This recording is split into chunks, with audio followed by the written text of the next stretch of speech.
Hey, how's it going, everybody? Thank you for joining in on the stream today. So I'll just get it out of the way now. We're going to be working on actually finishing this first. This is the last page in the last batch of 4 that's left. I did some other work earlier today and yesterday, but I couldn't stream it. I'm starting to make like a conscious decision anyway. Okay, so hear me out. Hear me out on this one. Okay, is that um, full pages with text and everything? Sure, you guys can pause the video and piece it together. It'll take a little bit of work, but if you want to, you can. I don't want to take that away. But I'm going to start refraining from showing certain things during the streams. That way, it puts more value and gives more to the people that are currently on Patreon. And I understand not everybody can support people on Patreon, and I totally understand that. We're going to be releasing the comic soon, so don't worry, it'll be able to get there. I'm just happy you guys are joining me at all. And I hope you guys can understand where I'm coming at from that. So, what does that mean? Well, I'm still going to be doing what we're doing right now. You know, like coloring, inking, like the artwork. The stuff that I'm going to try to not hide, but not show necessarily is stuff I was doing today and yesterday, which is like thumbnail work and scripting. We did do a little bit of that, not too much, but a little bit of that for the second batch of 4 pages we worked on. So that would have been page 5 to 8. And there's nothing wrong with that, again, right? The whole point of this is to share and to just build awareness and all that cool stuff. I just want to, because on Patreon right now, like the full, I think all the way up to, once I finish this page up here, I think it's either next week or the week after that, we'll be all caught up. And what I've been doing is I've been trying to use Patreon, and it's still only been like a month, 6 weeks around there, of an update schedule to see sort of like before I go live with it how I can handle it. And it's interesting because right now I'm sort of doing. I would like to do more, but I can only really do 2 pages a week. So the page count, page release anyway is going to be 2 pages a week. I'm still deciding on the days. That's not really doesn't really matter too much. But yeah, so that's where we're going with that. And what was I going to say? The before we get into the coloring, this has just been on my head here. There has been when I talked to you guys about releasing the comic, I had a wonderful conversation with a buddy of mine, and he was suggesting, and you know, I'm on board because I'm almost there anyway. Is like when I launch the comic to have like a batch of pages. Because the one thing I hate is going to a new comic and there's only like just enough, or it's just starting, and then I wait for it to get its grounding and stuff like that, right? So it's good to come out of the gate with some content and maybe hook people and all that kind of stuff. The problem is that, well, maybe not a problem, but I've just been thinking about it, and you know, I think that's the way to go, but I'm also going to play this super safe, and meaning, you know, I can get all this work I have right now and that we're still going to be doing is still going to be a buffer, right? And what it's doing is it's creating this little thing for me to start going like, just wait a little bit longer, just wait a little bit longer, because once you get up to page, I think it's 16, that would have been like the first little like chunk that would have been released, you know, and that's great. But then I got to build my buffer up before we launch, because if I'm going to launch with 16 pages right out of the gate, uh, you know, how much more in the future do I have to do some work? Do I have to go up to like another 16 pages before we launch? And there's no like, you know, rule for this sort of stuff. However, I've been rereading and rereading and rereading old webcomic articles that I've accumulated over the last couple of years. Also, that if you guys are interested, I can talk a little bit about it. It's that making webcomics book. There's the 4 guys I think that did it. There's Brad Geiger. That's the guy I remember the most. Anyway, he came out with a new book. It's sort of like an addendum to that one, and I've been rereading that, and it's like what he says and what a lot of people say is just start, right? And we're already doing that, but just launch, right? So I'm going to be assessing over this weekend. I'm going to devote the time to get an actual release date going. So that's exciting. That means enough, you know, pardon my French here, enough fucking around. We're just going to start posting this out there because we're missing out on all this time that people could be enjoying it or hating it or, you know, looking forward to stuff. So, yeah, so it's a little quick update on that. Other than that, I think we're all cut up. Everything's pretty much pretty good to go. How are you guys doing today? How's it going, Harold? Good to see you in here, man. And Monochrome Moose, how you doing, my man? All right, so let's do it. So this page is going to go actually pretty simple, or pretty simple. It's going to go pretty quick. Let me just move all this over here. Let's get our timer going. So we've already got our flats and stuff. We already colored the last previous pages. I don't think you guys saw. Maybe I posted a couple here and there. But again, I want to keep a little bit of it back. Unless you're on Patreon, you guys will see it first. We got the lightning figured out, if you guys remember that. We were working on some of that. So we got the flats all done. Now all we need to do is, really, it's just putting in the shadows and a color balance layer. And then calling it a day. So let me open up. We're going to open up color page here. Page 11 will work.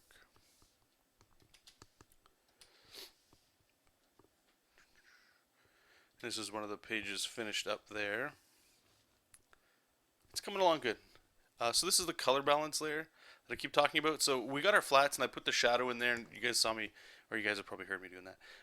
But I started to do this, just a color balance layer. What this does is it sort of like harmonizes the color for a scene, which is great. So in this one I want it to be like that kind of greenish bad guy sort of feel. You know, I keep saying that.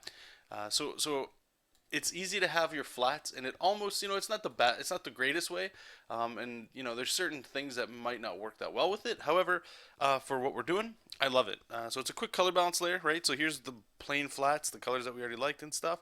And you just add that, and it just gives it like a little harmony to it, I find. So what's really cool is, like, actually here, I can just Control C, just copy it, just paste it.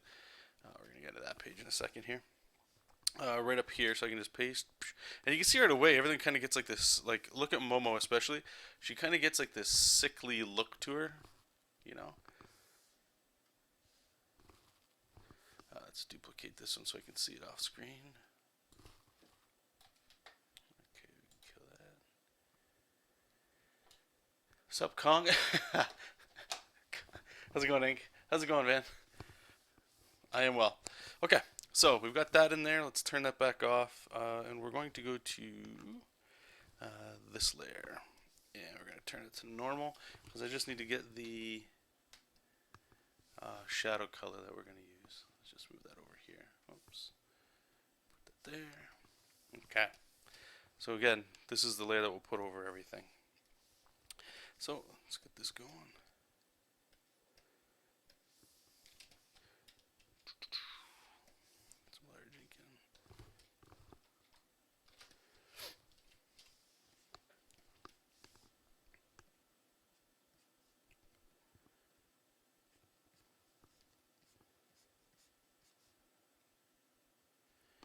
It's good to be back working on this stuff. Thank you guys too. There's a few of you that were sending me on Twitter. I got a couple emails too. You guys were asking me to stream, which is great. That's a good feeling. So thank you for those of you that were asking that.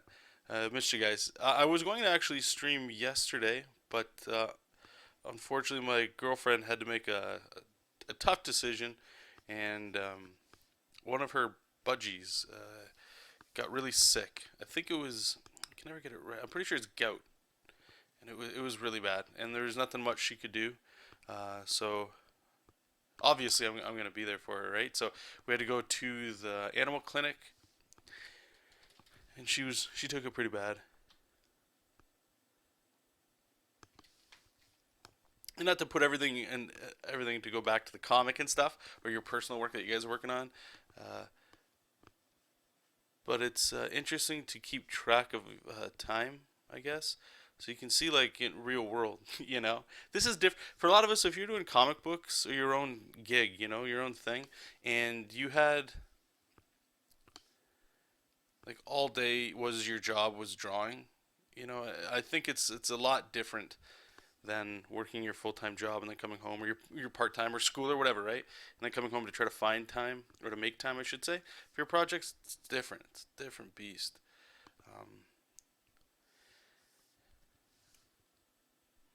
And then, I don't know about you guys, but there used to be a huge portion of my life where I would always be working, and then when I would come home, I would start working on comic stuff, because I wanted to work for the big boys and stuff, right? And so I'd go to work. Most of the times I'd work 2 jobs, if not I was working 1. And so I'd go do that, and then when I got home, it was like right into the work. But I do know that I used to always prioritize work over family stuff, and like things took a real negative spin. That's for sure. It's a great learning experience. But the reason I bring it up is I wonder, like, there has to be some of you guys and girls that are watching the stream or in the chat. You guys must go through the same sort of stuff, or maybe you don't. Maybe you're very fortunate and you don't have to worry about that stuff. But sometimes it's a challenge, or okay, I should say it used to be a challenge, and I guess it still kind of is in my head, where always be there for friends and family. Well, family first. I don't know about friends necessarily, but uh, for family, absolutely. Um, but the dilemma that comes in is like, well, how much? Maybe it's not a dilemma. I don't know. I'm just going off the cuff with you guys right now.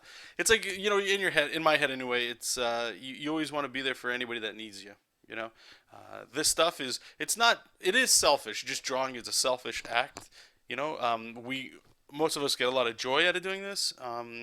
It's not like it can be, but it's not usually a recreational thing. It's for future building, and just being like where you envision yourself. Or for some of us, it's just you got this story or this thing that you just have in the back of your head that you've been digging around with for a while, and it's just got to get done.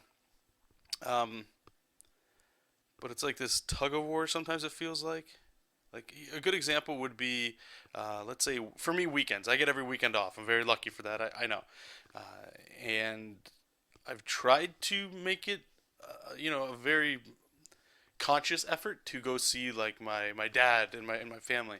A very small family, so it's not even like it's a lot. It's not like I'm bouncing between families every week.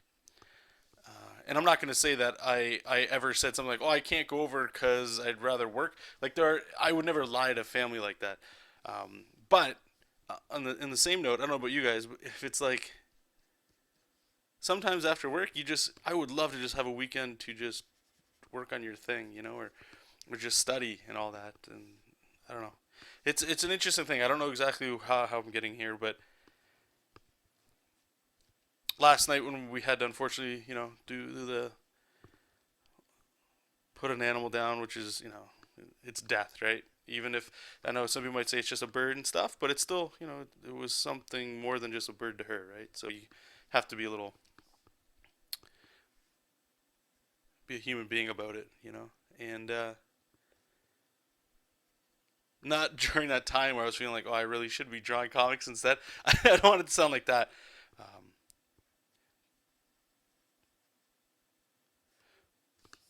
But my intent anyway was when I got home from work was just sit down in front of the computer, eat something, get some coffee going. Speaking of which, I'm gonna go grab a cup in a second, and come on here with you guys and just relax for the rest of the night and get some movement here, some more movement on our project.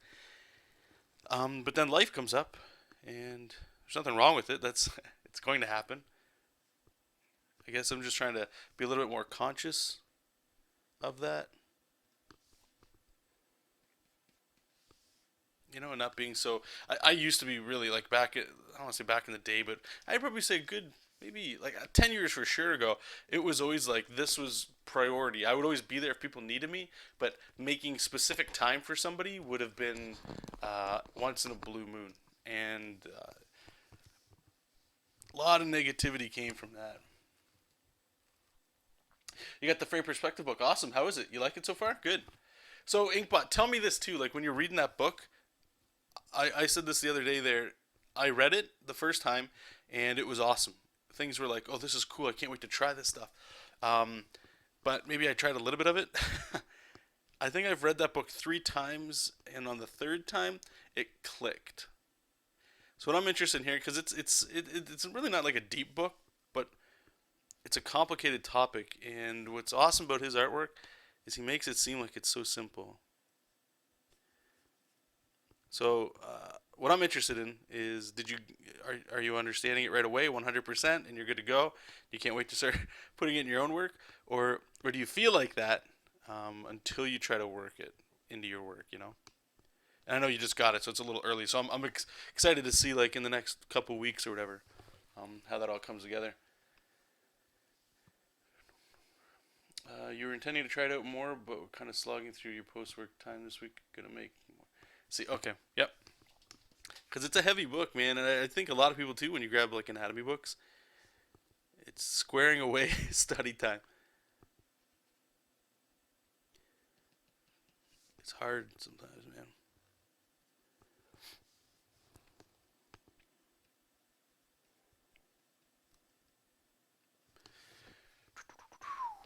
So anyway, I'm thinking off the top of my head for JESOP here. I think I said, what did we say last time? Was it end of February, early March to start releasing everywhere? I'm so far, like I said, I'm gonna iron it out for sure on the weekend, but currently I'm thinking maybe end of February or the start of March. I'd like to start it or end it at a month. That way it's easy to remember like anniversary dates and stuff like that because those are fun to keep track of for like when you hit milestones with your stuff. But that also means, and the reason why I want to start making some actual progress in coming up with an actual date, because I'd like to not market. I don't want to market it necessarily in the way that it sounds like put money behind it or anything like that. But I would like to make like a couple little ads or something that I could post on Facebook or Twitter, and kind of ramp up, kind of like what people do with Kickstarter, ramp it up a little bit. And I got to be careful with it because I don't want to build it up too much, and then when it comes out, it's like, and here's one page, and you have to wait a whole week for the next page. You know what I'm saying? But I get to figure that sort of stuff out. But the main thing is the website as well. So if you guys were to go to jesopking.com right now, I think it's like the original first page is up there, and just the inks. And the only reason they're there is because I needed it for a placeholder to sort of understand WordPress, I think it was. I haven't even looked at WordPress since then, and that was probably like 2 years ago. So, we got to get the website up. That's pretty important for a webcomic. I'll be posting it other places too online, but it has to have a website. And I was thinking of just forwarding it to like another site or something, but not too sure yet. All stuff to think about. Hey Kevin, how's it going, man? We, yeah, it's the Kevin shit show, so everybody's got to got to relax now. Um, oh, you're sorry. Inkbot was talking about Scrivener. Cool. About the book, I'm around a third into it, and so far I knew a lot of it beforehand. Right. Most of us will likely feel a bit that way, but now the book is going into multiple vanishing points and stuff is really interesting. Yeah, and the reason I brought that up too is one thing for sure, and I'm glad you brought it up, or you guys brought it up. I forget how you guys are organically talking about it, but there was a panel. Let me just open up. Where was it? Is it in? It was in the breakdowns. Let me see here.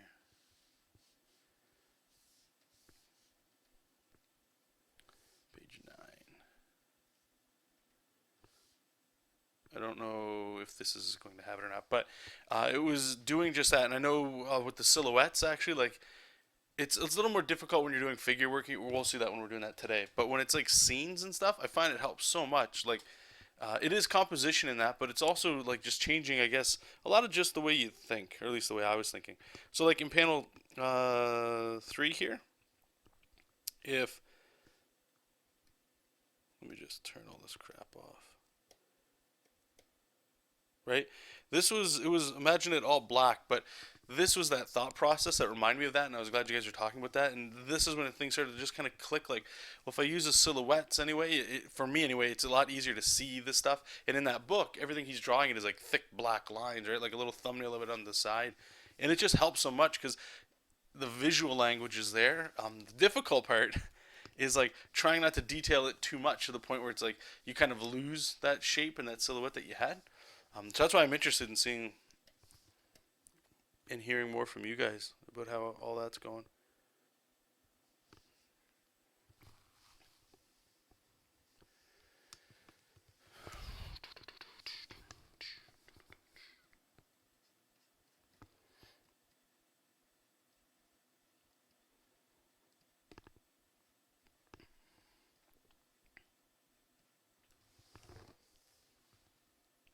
And like I was saying when we started, Uh, some of the stuff that I won't be streaming with you guys, like the thumbnails and the writing, I've one of the plot points coming up is so Jessup and Momo, they get into like obviously trouble, and there's this. Well, it's just one plot, and what I've been doing is with the plots, like I've told you guys, is each plot is a page, and it makes writing super simple.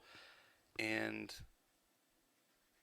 I mean, this is probably not something I'll always do because sometimes short stories are great, but I was reading the plot that I was supposed to do for this the next page after all these ones are done, and I was like, you know what? It'd be cool to just add a few more, maybe even a page, an extra page of just the bad guys struggling with capturing Jessup. Right? It's not a big fight, nothing like that. I'm saving Jessup's fight scene for later, probably longer than it should be of a wait. But regardless, I wanted to just sort of have some fun in that little moment there.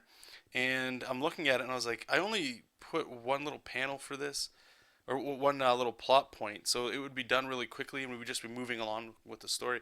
So I'm just trying anyway to take each plot point and just basically make as many pages as I want with it. The dangerous part of that is, like I just said, let's say I have 40 plot points and that would be 40 pages. If I keep messing around with this, it could turn into like a graphic novel, really, right? So we'll see. We'll see how it's going. I can't imagine everything warrants that, but it's fun to just experiment a little bit more with this whole writing stuff.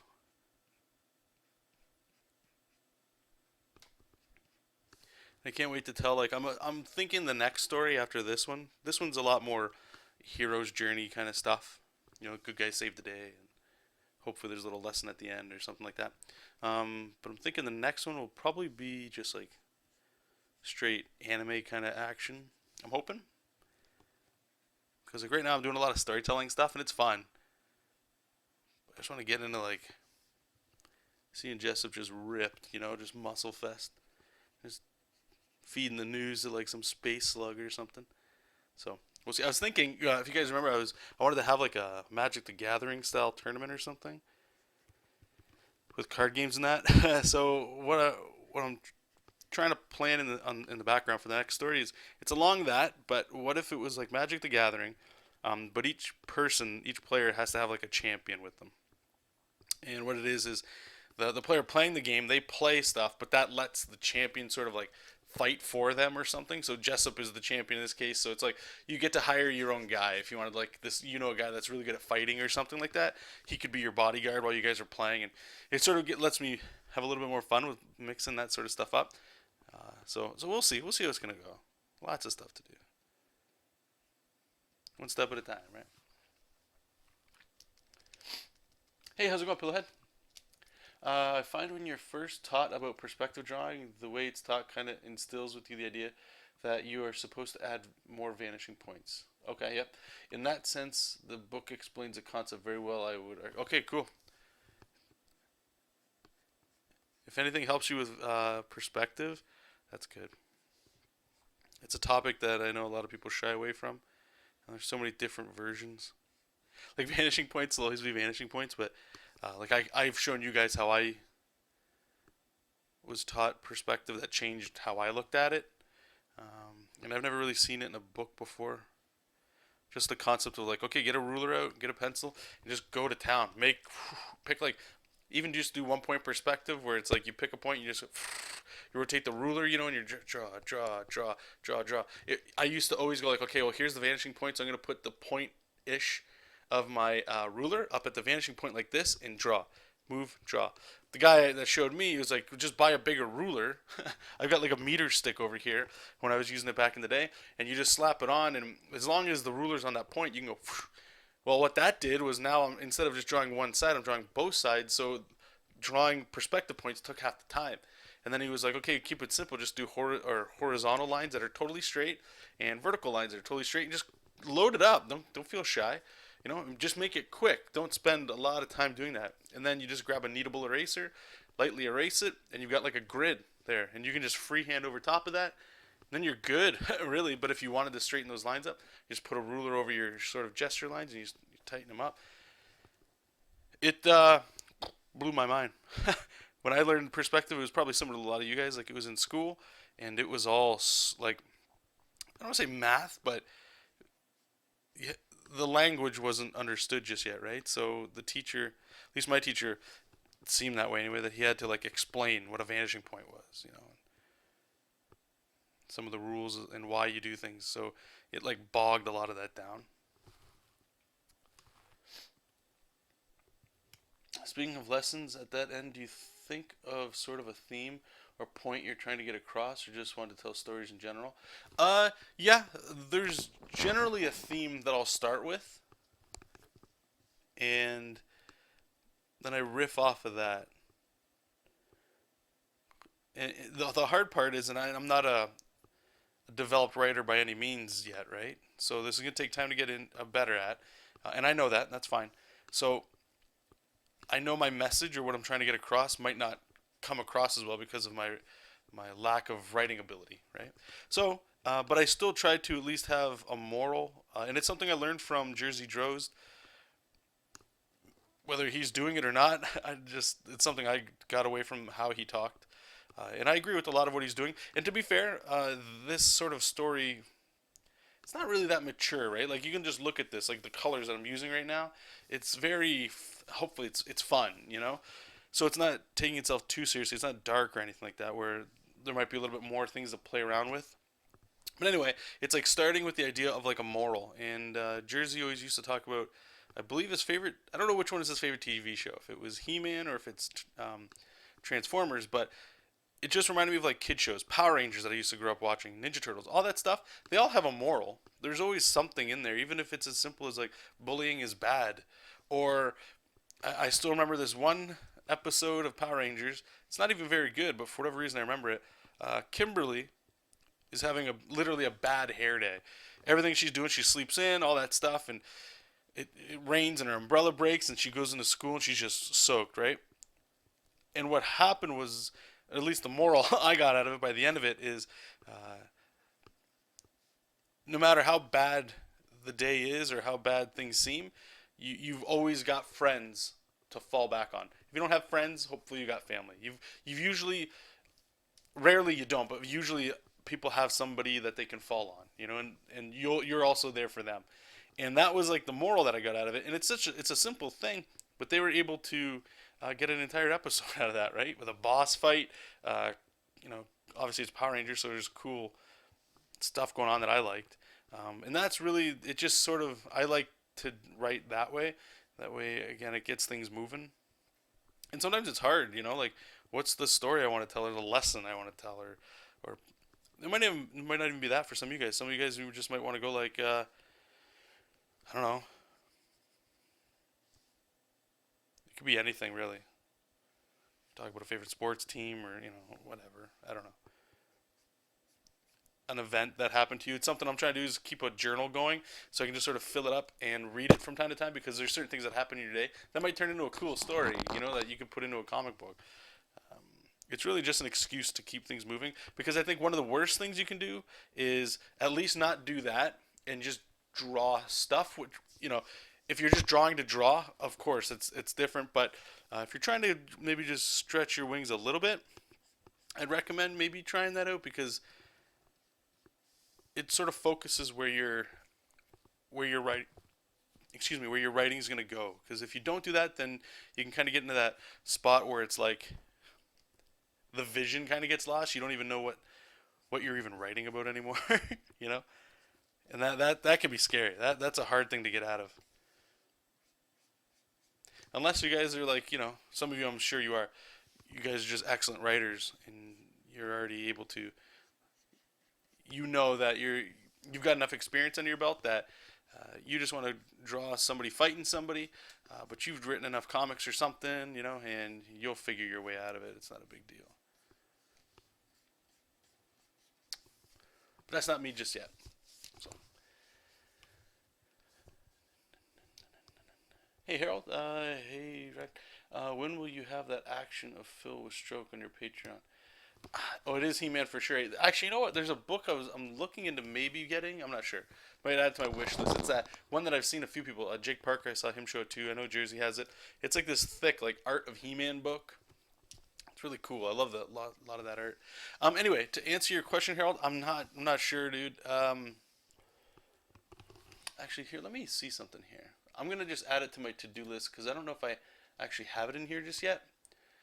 Just so I don't have to make actions available on Patreon. Okay, so I'll figure out something there and I'll get back to you.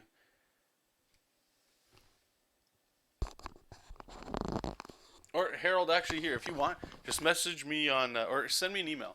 Just go to my website, send me an email, and then I'll see if I can hook you up or something. I don't know. We'll figure it out. It's just I know things are gonna get kind of busy here. It's funny. Back in the day, which would have been last year, I would, I stretched myself out, and I've always have, not in a gloating way, in an actual, like, in a stupid way, where I'd have, like, let's say the standard. That's the huge one that I was on for a long time. I think it was actually 6 years, which is, it's got to be like 5. It was a long time, longer than it really needed to be, for sure. But I would always take on other projects because various reasons, and what happens is things just either get into a standstill and nothing's happening, or the worst case scenario is you just move on and then you're left with like nothing, right? Like it's a really shite feeling. So lately I've just been saying no to everything because, like I said, I want to be able to make sure I can hit like 2 pages a week for this project, which doesn't sound like a lot, I know that. But it's enough for me to still have room for, like, life and all that stuff and the things that make me happy. So in saying all that, right now this is really the main project that I've got going on here. Patreon, I can put stuff on there that's like art related or this stuff because it's all in bed with itself, and I can also do the scribble chat stuff, which is super easy to do. I can just ramble on about anything and have a dialogue with you guys with that. Now, getting the actions and stuff set up, it doesn't seem like it's a big thing because it's really not, but I need to make a YouTube video and stuff, just letting people know about it. I have to get it all ready and have a couple people test it. So it's a lot more steps than just post it online. And that's why I keep putting it off, because I want to get this out first, because once this is going, then all I need to do is content. That's it, right? And once we're in that boat, we free up a little bit of energy to do some other stuff. Yeah, Todoist is the business, man. You're in a good place and you can say no to work offers. Well, let's put it this way. Work offers, I don't know, man. I was actually listening to Sketchcraft the other day. I don't know if you guys listened to much of his stuff. It was one of his like podcast episodes that he does, and he was getting pretty agitated, which he tends to do, which is fine, right? And it struck a chord because he was talking about not doing work for people, especially if, at least I'm paraphrasing a whole bunch of it, and I know I'm going to butcher it, but basically not working for other people in the long term, because the paycheck's great if you can get notoriety for it. That can build your career into doing things. That's great, but this is one that stunk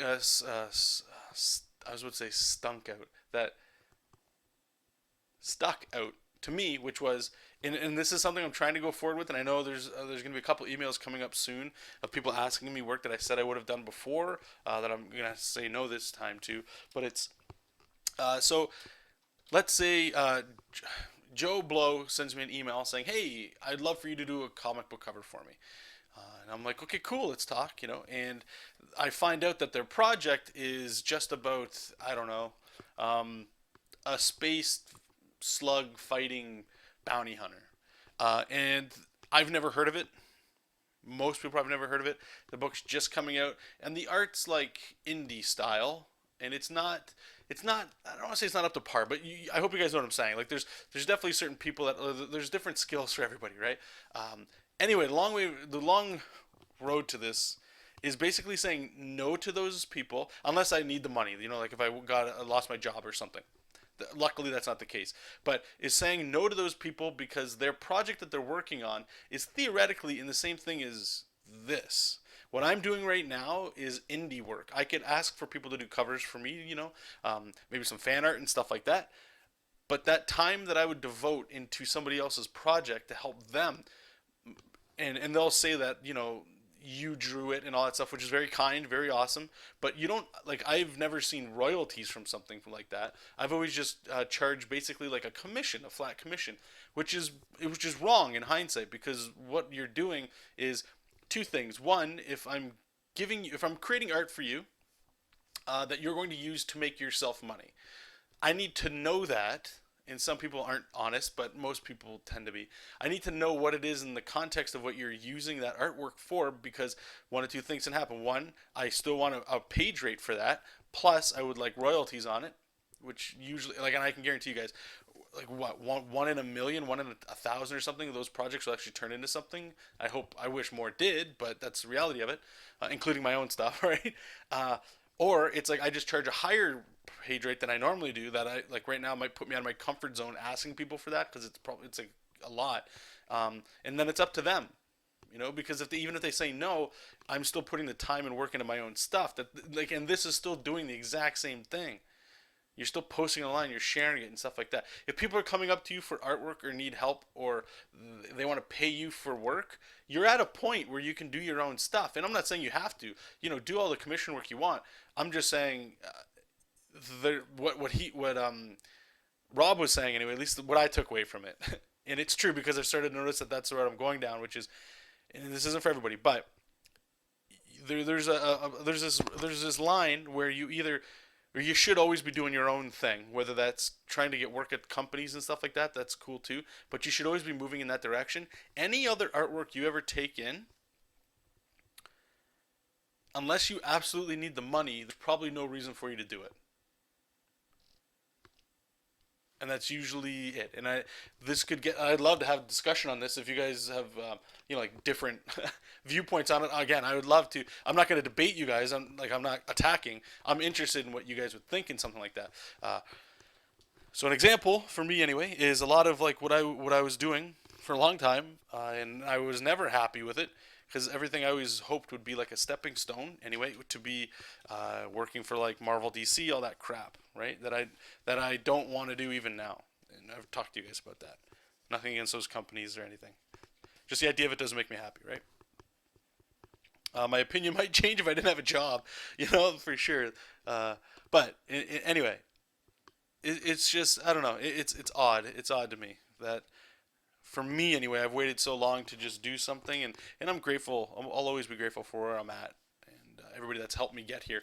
I'll never say any project I took was a total waste of time because I said yes, right? So whether I did it just for the monetary gain or if I did it just for, at the time, what I thought might have been exposure, the Standard's a great example. I have nothing but the best things to say about everybody on that team, and part of me was doing it because it was a full-time comic gig, and I wanted to try my hands at doing freelance. So it was great. It was a great learning experience, and I learned how I screwed doing freelance up. I'm in a good place now, so it's hard to say if it was really screw up, but at the time, definitely I blew that opportunity. But I learned so much from all that. But the motives behind that was money, obviously, and I guess not notoriety, but when you're working with other people, you're not the only cat that's in there, right? Usually, if you're like me, if you're the artist that's coming on here, somebody's paying you for it, right? And if they're not paying you for it, don't do it. I'll just tell you that right now. Don't do free work.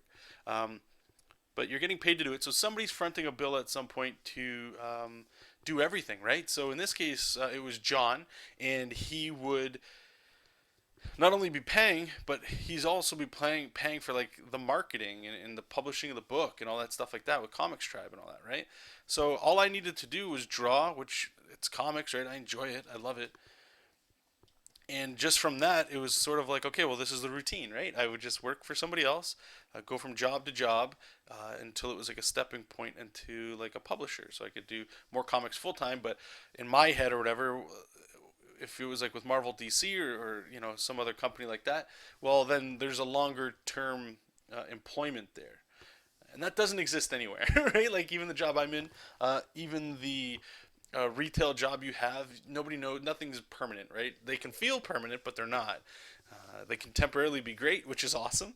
But anyway, all that was to say I was doing all that and all that. But at the end of the day, unless the project just takes off, what's the best that could have came from that situation? Maybe more people would have known about all of us in general. We could all help each other out. Like everybody wants to help everybody grow. Nobody wants to like hack people at the knees and say like, well, if I'm gonna make it, nobody else, or if I make it, then I'm gonna like screw everybody else over. And it's never like that. There's a real brotherhood. Not in every project. I've been in some smut ones, but for most of it, it's good. And just going from there, it was a really, like I say, it was a good learning experience, and I wouldn't take it back at all. But now I've learned a lot. I'm a much better artist than I was, and you know, for you guys too, just think about the projects you're taking on. That's all, and don't feel ashamed or always feel like you always have to say no to projects and stuff. That's never the case, never ever the case. If you would like to, then do it. Just I guess the silver lining here that I'm trying to put on there is that it doesn't always have to be that way. You can start things yourself, and they will pay off as you do them. Because like, let's say you're doing your own little comic. I'm gonna read the what you guys are saying in the chat too. I'll stop rambling in a second here. Always do what you want to do for sure, 100%. And let's say you're doing a web comic like I'm doing or something, and it only lasted 6 months. Well, you never know who's going to see that stuff a year, 2 years from now, or better yet, what you learned in that 6 months, you're going to grow, you know. And I haven't heard anyway. At least you guys might be able to correct me on this one, and I'll check to see if you guys are. But I've never heard anybody do their own stuff, and it was the worst work they ever made. I've always heard, and I've said it myself, but work I've done where it's like I look at like a client project, and I'm like, I don't even want people to look at it. That's like the worst project I've ever done. Not because of them, not because of other people, just like me as the artist. I deadlines.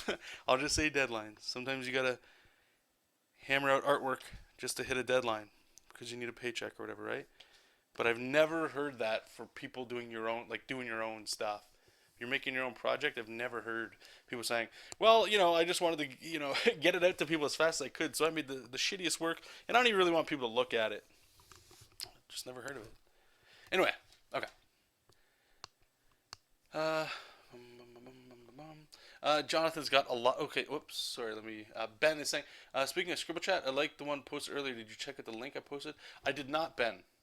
I'm going to be going through that tonight after the stream here, just to check up what you guys are saying. Thank you for listening and let me know that you liked it. Jonathan is saying, "Amen, brother. I totally get what you mean. Depending on what it is, if getting asked to be incorporated from the ground up, it's more than just a commission. The fairer thing would be to think of it as an investment for both. For both, and for more than just exposure's sake as an artist. Hey, Felix, how's it going? What I sometimes think is unfair is when people on DeviantArt that do not draw message other artists and say, hey, I got a challenge for you.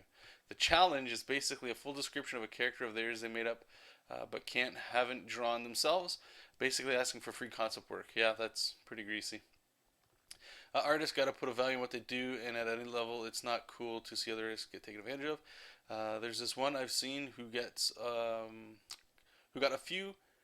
more than a few people to do stuff, probably hours of work per artist, and then only comments what he didn't like about the drawing. Wow, such a jerk move again, especially for no, you're right, 100%. And I will say too, I wish I was more militant. If I had a regret anyway, is I wish I was more militant about actually asking for more than I do. So right now, I'll share with you guys what I always ask for on, actually, let me pull it up. So I can't remember. And I know there's like a lot of stigma that goes with sharing your page rates and stuff to people, and I understand that. But at the same time, I would like at least anybody listening, ask what you want. I know I'm severely undercharging myself, and I've over the last like what was it 4 months or so, I've changed that. And I know what I regret is not doing that a lot sooner. Always chasing the money, even though it's little. A lot of times somebody will be like, "Oh, I want you to cover," and let's say you say $100, they're like, "No." Then that means I don't get any work. So if I said 60, they might go, "Yeah, okay," but that's so much work, right? And the cover sells it. And what you need to remember, again, if you need money, this is a totally different conversation. But the mentality you got to go into is if somebody's willing to pay you under $100 for a cover for their comic book, the whole thing is shade. They're not. They might think that they are making something amazing, but they don't value the cover of any like. Don't I still think the interiors are a lot more important, but the cover is what's going to get people's attention. Um, so if you're just going in and people are saying like, you know, I don't, I got bills to pay and I can only pay like $60 a cover. Like that's all I can do. That's not your problem. And a lot of the time, I used to make it my problem. Like, I gotta help this person out because, like, yeah, they're making a book. So while I'm doing my own stuff, they're in this part of the world selling their book. So it's kind of going out there. Maybe I don't know what they're doing. Once I sign it off, I'm done. Like, very rarely I hear from people saying like, "And this is the artist here. You can check out his work." Nobody's promoting you, right? It's their thing, and rightfully so. But at the same time, it just kind of gets all over the place. Anyway, I didn't want to talk about this whole thing tonight, but what is it? Is it rates? Is that what I have? Okay, yeah. So for my commissions anyway, so an 11 by 17, like Bristol or whatever, like legit art is 150. Gray wash that you guys normally see is 200. And I've never gotten anybody to buy that, by the way. I want to point that out. And let's say like a full color comic book page done digitally, or whatever, is 150. I'm actually going to be let me make another to-do list note. It's almost like you start pricing stuff. Adjust rates. Anyway, it's almost like you start pricing your stuff to the point where you start turning people away. Like if I tell people I'm going to charge that, then they're going to just say no. I'm a fool, right? But you'd be surprised, man. Like if you're doing your own if you're doing your own stuff, like it's not a. What if they say yes? You might only have to do one or two projects where 10 of them would have made up the same cost. You know what I'm saying? And again, I don't want to keep saying this, but if you need money, then whatever. But all that extra time, you could be building your own little. I don't say even an empire, because I know not everybody wants to tell their own stories. They just want to work with people too, for sure. But draw what you want, and that's going to propel you into sustaining work, I believe. Right? So let's say you want to work for Marvel DC, but you feel like you got to work with all these indie people. I honestly don't believe it. I mean, you could print your own book, really, right? Like, so here's the thing. A lot of people say like they'll work for people so that on their resume or some crap, that if they went to see an editor, they say, "Hey, have you done any printed work?" And you're like, yeah, I worked on these indie books over here, blah blah blah." And you probably don't even want to show them that. You could just make your own comic, print it out yourself, one issue, one copy, and now you legitly have a printed comic book that you've worked on. All the while, go get yourself a part-time job or something. Let's say, this is just my belief on this here, but go get yourself a part-time job, full-time job, whatever, and you come home and you just draw X-Men, and you study, and you study, and you draw Deadpool, you draw anybody else that's popular, and you just work on your storytelling, and you keep posting and sharing and stuff like that. I would imagine you would get work. Nobody cares if you drew, Steve's Ratman comic. Nobody cares, unless there's the chance, of course, that there's always the rare little oddities there. But I definitely think if I could go back, I would have been working on my own stuff so much longer ago. I'm so behind in the game, and I'm okay with it. Like I said, I don't mean to come across like I'm shitting on people that asked me to be part of their projects and stuff. I'm the one that said yes, right? So, and I had a lot of fun doing them. I learned a lot for sure.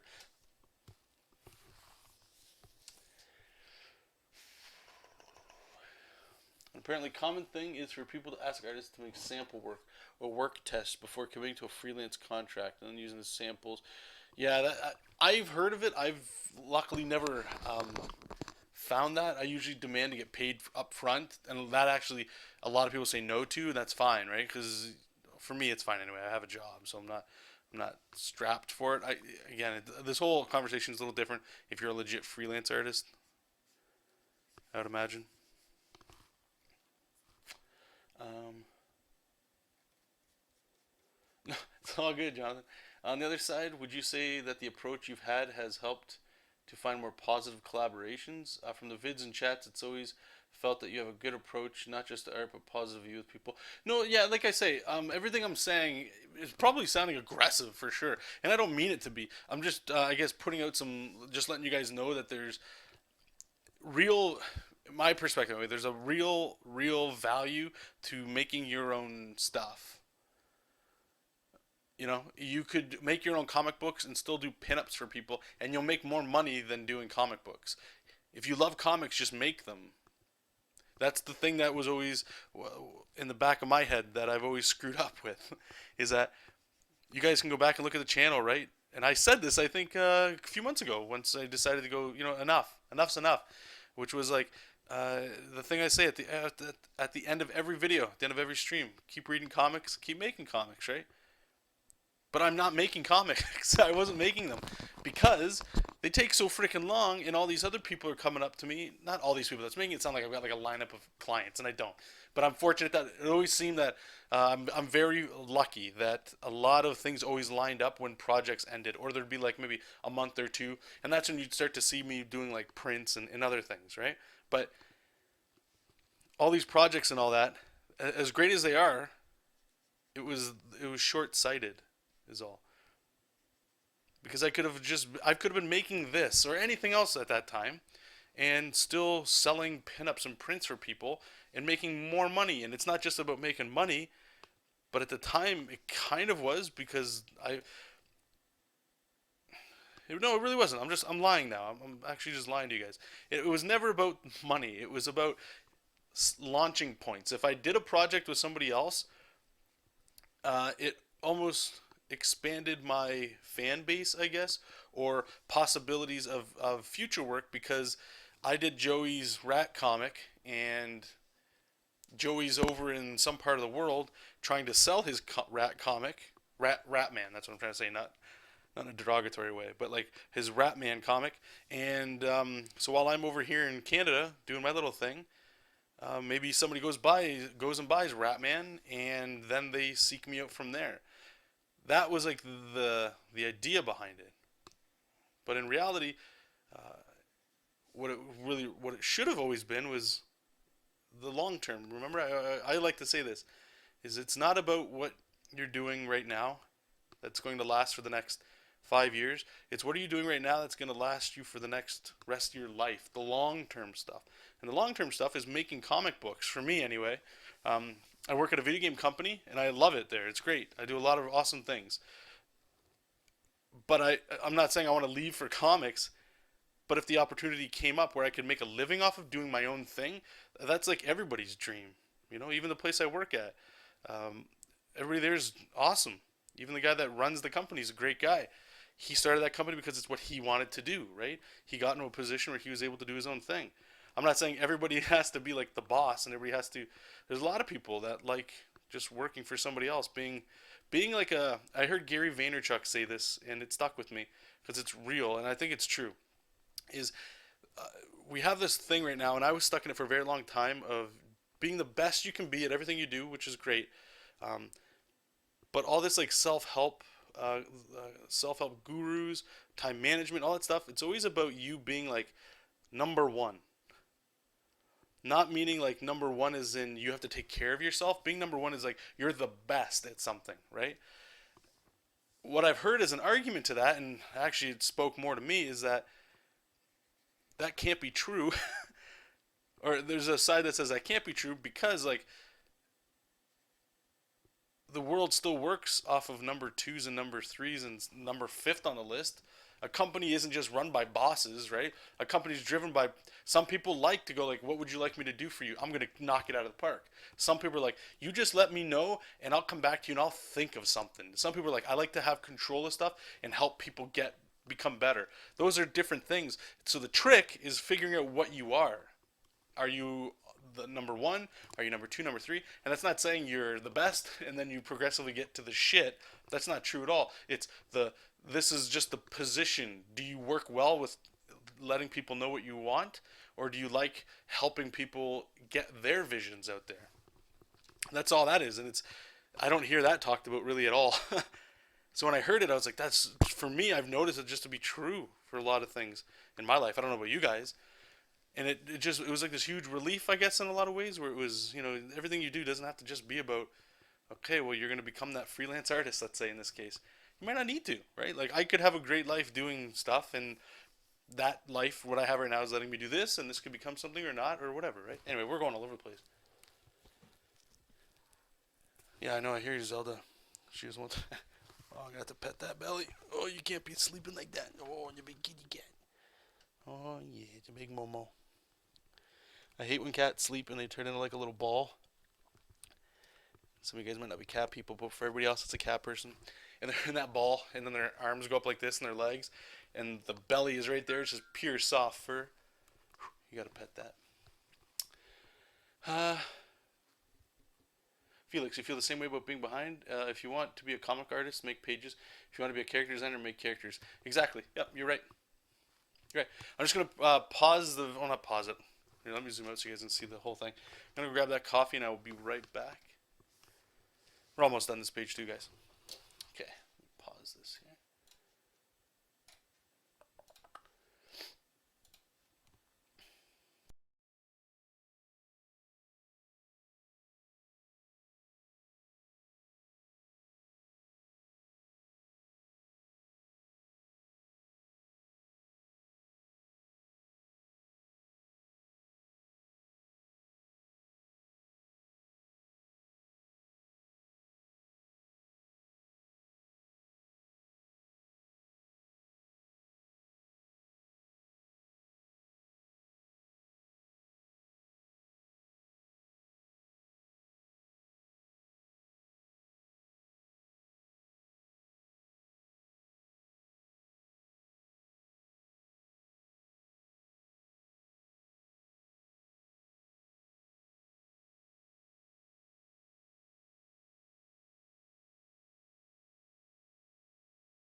Okay, we're back.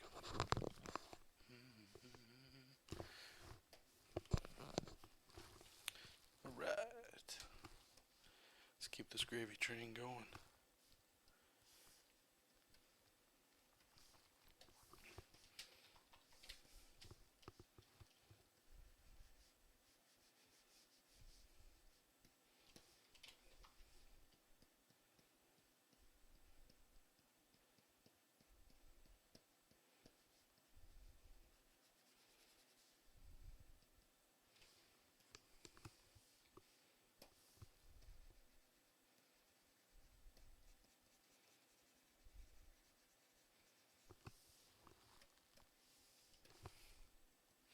Yeah, you're right. It is weird.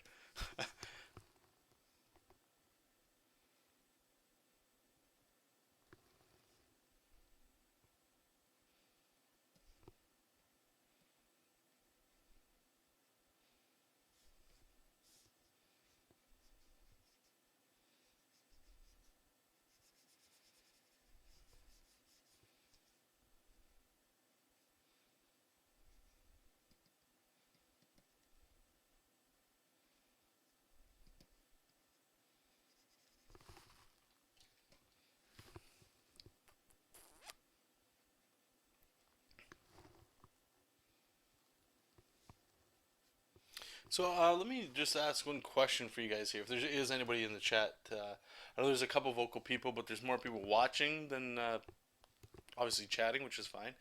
But how many people watching right now? You guys actually have a web comic that you're updating now, or you had one and you stopped?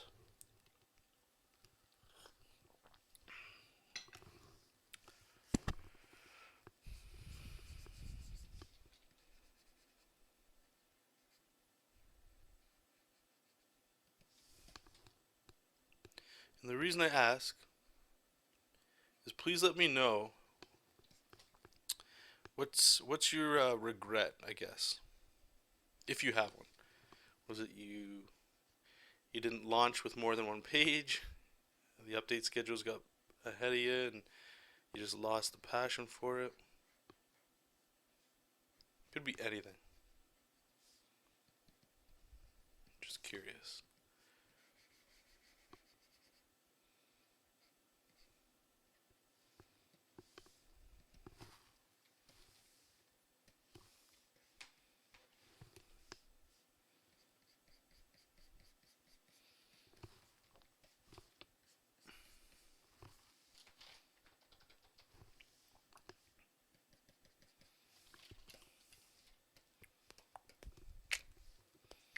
Boom, boom, boom, boom, boom, boom. Harold, yes, I definitely know you have one. You have one that you've been working on non-stop when time permits. Awesome. Felix is saying he had thumbnails and characters but never started a page. Too many ideas and forgot about it. Alright, that sounds about right. Harold's regret is not having enough time to get it finished in a reasonable amount of time. So, are you. Is it just the pages themselves are taking too long? Uh, or do you mean like you actually had like an end in mind? Like the comic was going to end at some point, but you just can't get there fast enough? Uh, Jonathan is also working on hit. Yeah, of course. Yeah, that counts. Yeah, so I'll ask you too. Okay, you got it. So your regret is, if anything is not starting sooner. But I like to think there's a right time for everything with respect to life. Fair enough. Fair enough. Inkbot is saying I had one years ago. Was a teenager and didn't keep it up properly. Okay. Harold's also saying at least the first chapter, something I'm working on. Okay, right on. So I find it interesting because I'm always, you guys are the ones, most of you anyway, the ones that actually have a comic or had one at some point. You guys are the brave souls that started this. So you guys are the elders. You gotta ask your elders for wisdom.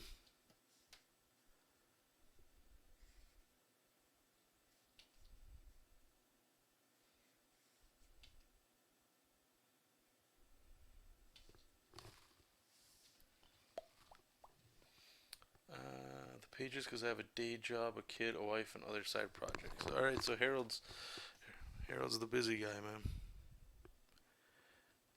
I don't envy you. Well, let me take that back. I envy you certain parts of your life.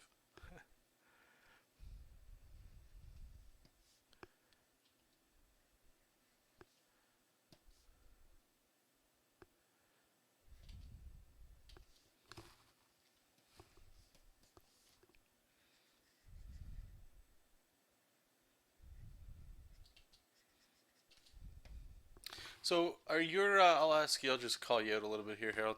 So, are your side projects you're talking about? Are they like life-related stuff? things like, oh, you got to fix the cabinet doors, or that crap? Or is it um, like you're taking other art stuff on the side?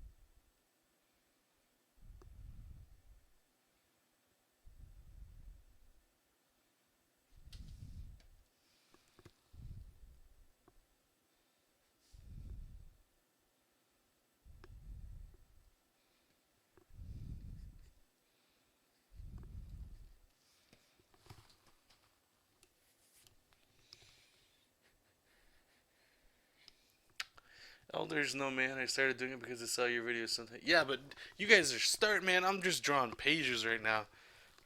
I know some of you guys are saying your problem is you're not drawing enough pages and stuff, but let's put it this way: until I go, until this is on like Tapastic, and you guys know what I'm talking about with your updates and stuff. Until I'm doing that, this isn't any this. This is an idea still, right? This isn't real life yet.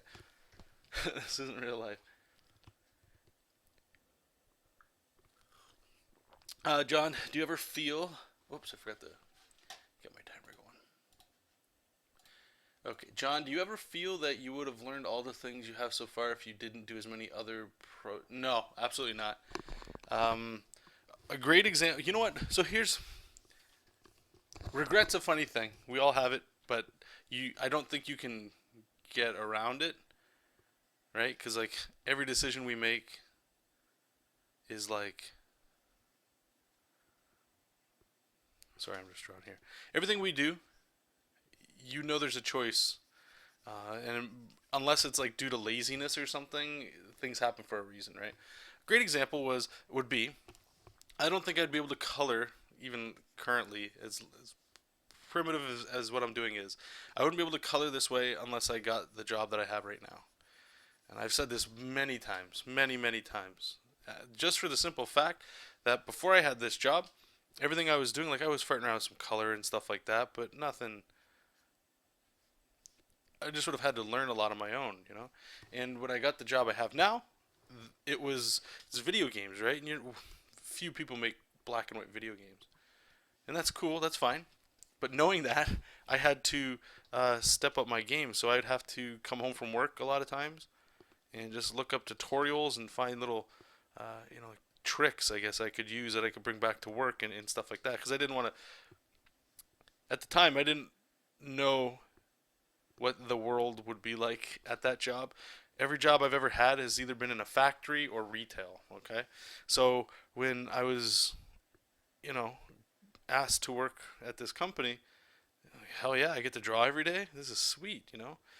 But I never worked in like an office environment or anything like that. So it took a. It might sound like it's some simple business stuff or it's kind of stupid. I don't know, but it took a while to get acclimated to what that life is like. Having like creative meetings where you sit down and you guys talk about decisions for games, or I could always take critiques and stuff like that people say for art. That's one of the things you have to learn to be as an artist no matter what. But it's just a different thing. And I always felt, I would say for the first 2 years, I always felt like at any point I could just lose my job. you know uh, but taking working at this company anyway for now, or currently I should say, is what's awesome about it is now I'm, and my boss actually said this. I remember one of the first few days I was working there, where it was like, at any position in this company, you're going to leave better than you were.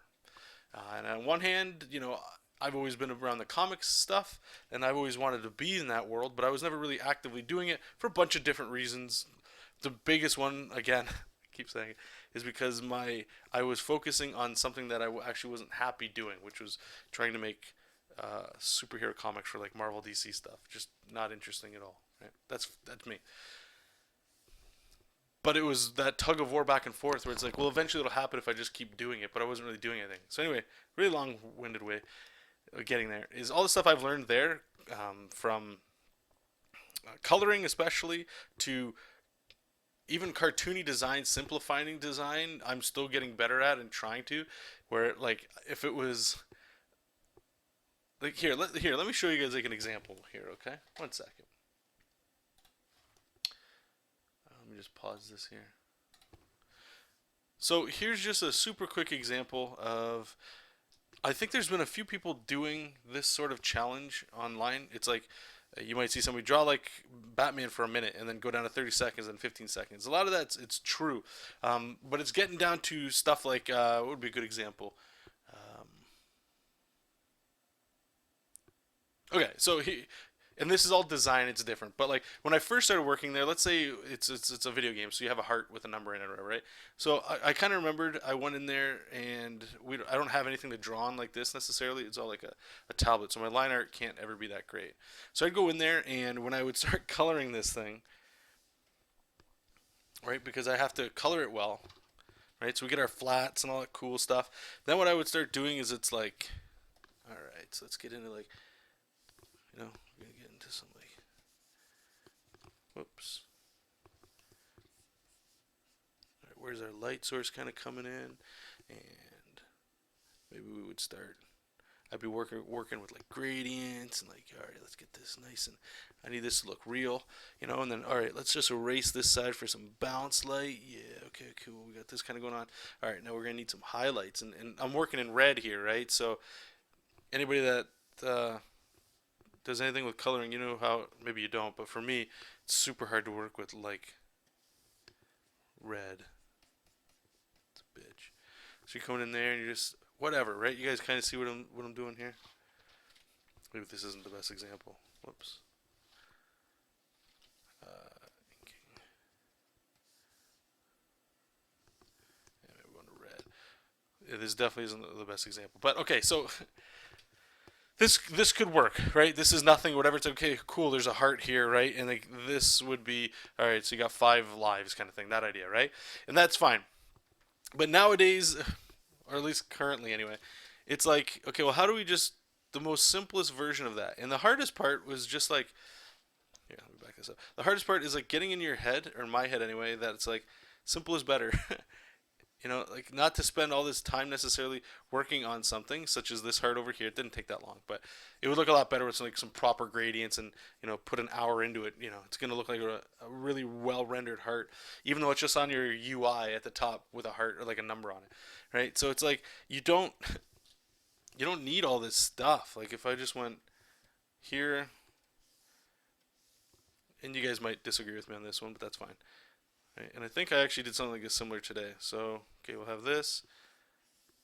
And what did I do? It was this.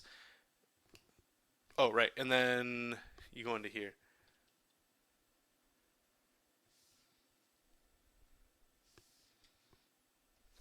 And this is just a design choice.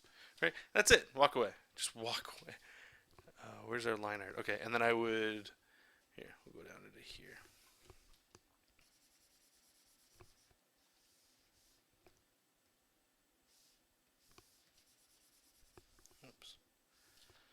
Yeah, this monitor's not doing anything for me for color. And then you just kind of like lighten up this or whatever like that. That's maybe too light. Right? And I mean, they're two different things. And this one on the right seems probably way too simple. But when you're looking at it on your UI like this, it just depends, right? What I'm trying to get to anyway. I hope you can tell. And maybe you guys don't. Like, trust me, this one on the left looks a lot cooler. There's a lot more highlights and there's more going on. It's visually interesting. The difference that I was finding is that it's like, on its own, the heart on the left, on its own, is like a nice drawn heart. But in the context of everything, and this is kind of where I go into like when I'm talking to you guys about like comics and stuff, is the one on the right is it's like the simplified version, and it's all you need. You don't have to go this far. You can, but you don't have to. So what took me a long time at work anyway was figuring out like I don't have to do all this. Like I understand how this works, but you can do it here as well, and you don't have to overthink things as much. And it's like, so how do I take? You guys know how I draw big muscle guys.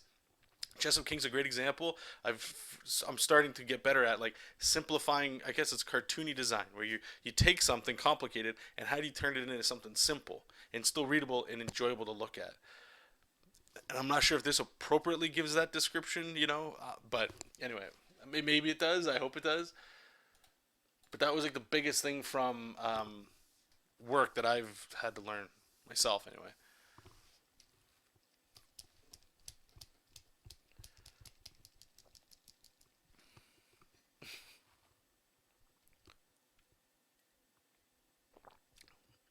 Yeah, and I should say as well that like you don't always have to be simple for sure. And I know you guys aren't all saying that. I just want to make sure that that was clear. It's more like the intent, I suppose. Because at the time I had that job, I didn't color really anything, and color was important. Needed to be able to color some stuff, you know. And the tricky part, for sure, was like um, not just learning like how to color things, but just subtle things like if everything's saturated, then nothing's saturated. If everything's bright, then nothing's bright. You want to do cartoony graphics, but cartoony just means big bubbly stuff, right? And everything is so bright and colorful that nothing's bright and colorful. Like here's an example. Look at these guys down here, okay? To me they look okay. They're a little muted, but they look in context, they look pretty saturated, right? Now look where we are. Like just here, let me move this over here in case you guys can see. Like, let's check out the color wheel. So that yellow looks, whatever. There's blues over here, grays way over here. This dude, this dude. These guys are all in the same tone. Like they're all the same shade, right? What I would have done back in the day is like everything's like okay, if it's blue, then it's light, it's light blue, it's dark blue, and then everything just looks like shit when you do that.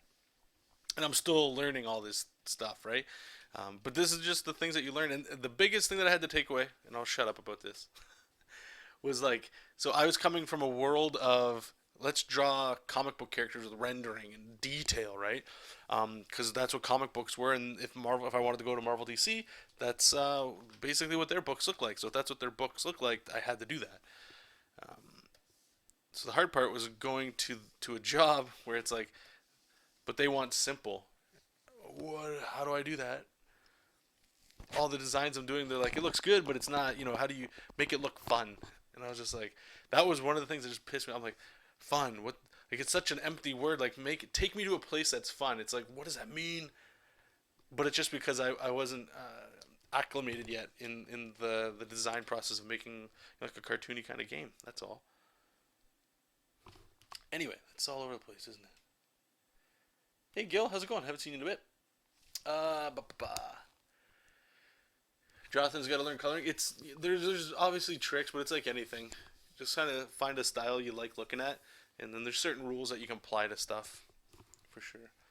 Um, cool. Okay, so I'm pretty sure this is done. I don't think I'm missing anything.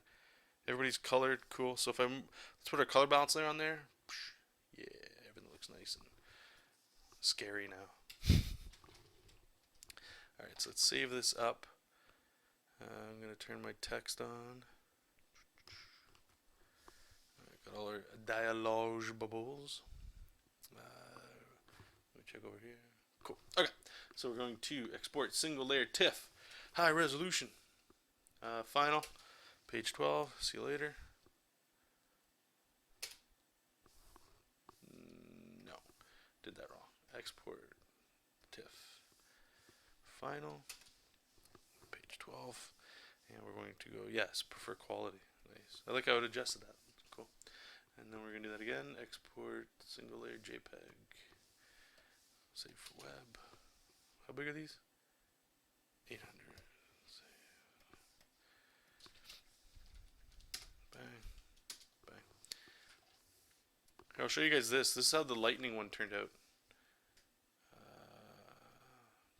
Just so you guys can see it. Where are we? Right here. So I ended up changing it up a little bit here.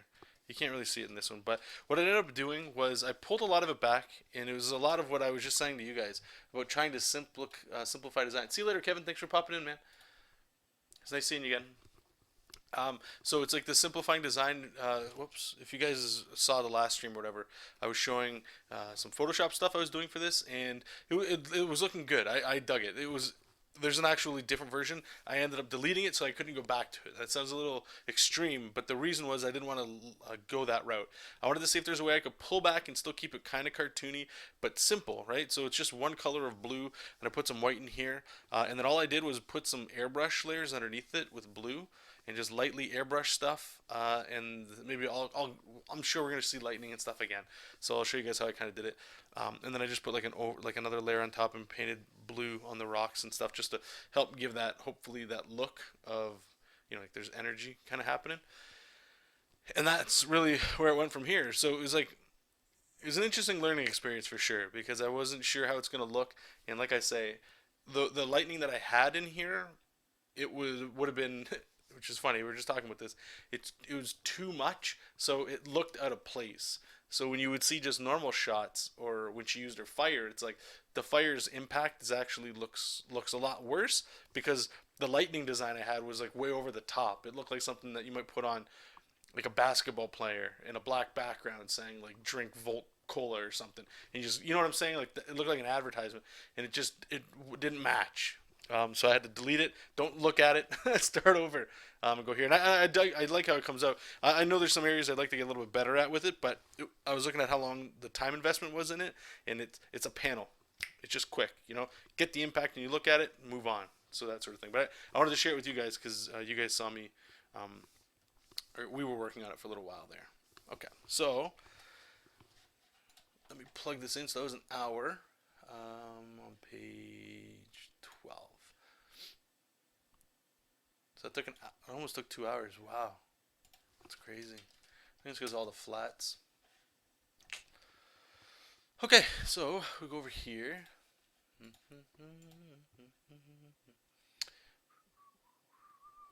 Thank you, Gil. I appreciate that.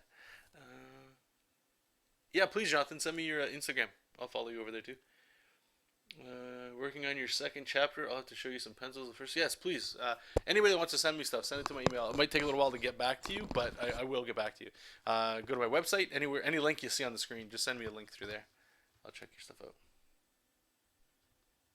Thanks, Harold. Thank you, Gil. Okay, enough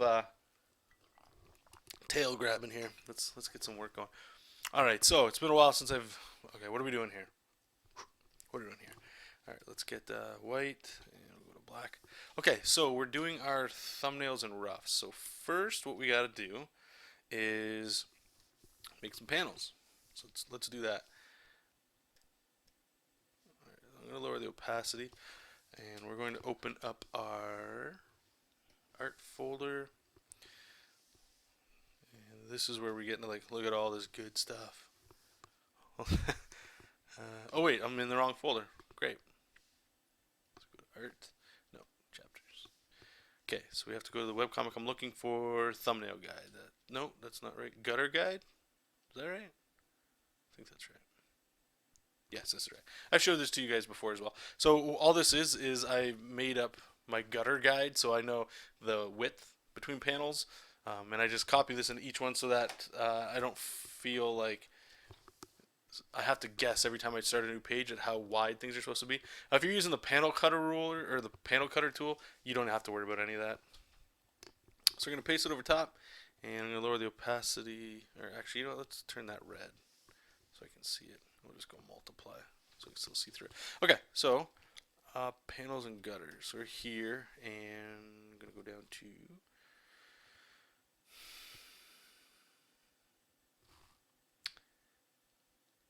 Hey Shane, how's it going, man? Are you taking off? Thanks for popping in. I'm going to get my textured line here, and I'm just going to go hold shift and go straight across. Is that right? Yeah, that's right. Make a new layer.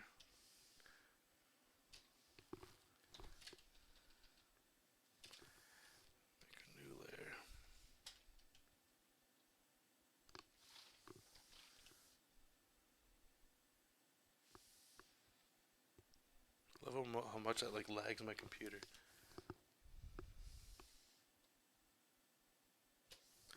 Alright, so now we can just start placing these.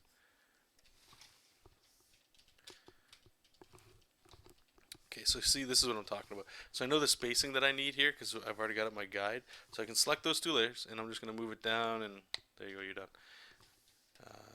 There could be an argument that this is like an extra step that takes too long.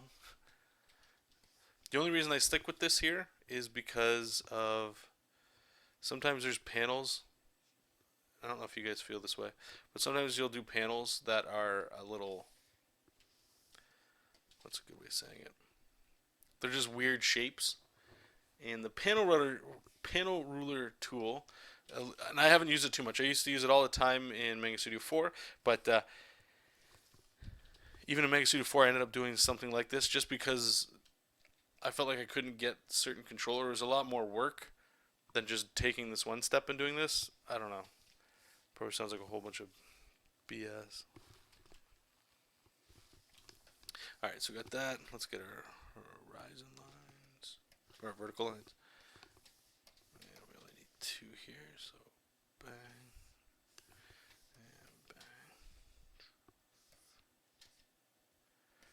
Alright. And now we just start erasing them.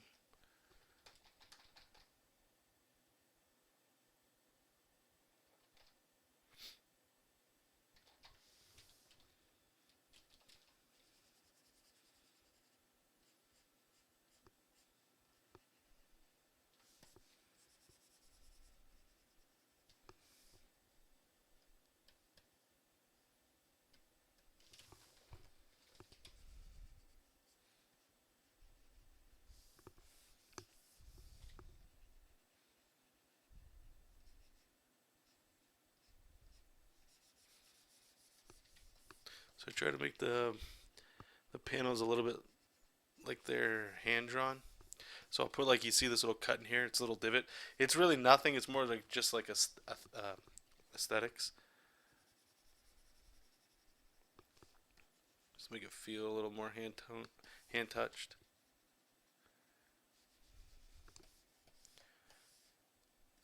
And we missed one.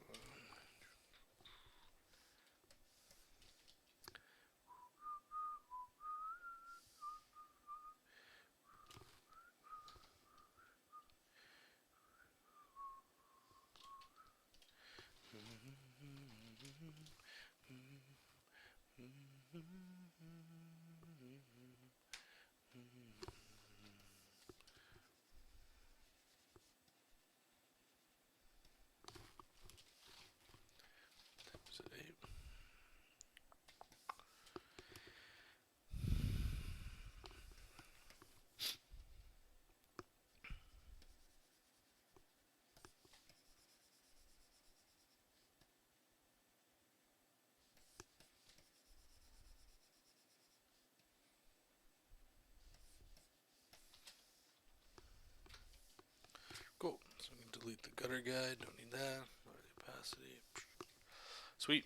Alright, so let's save this up here. Save as breakdown.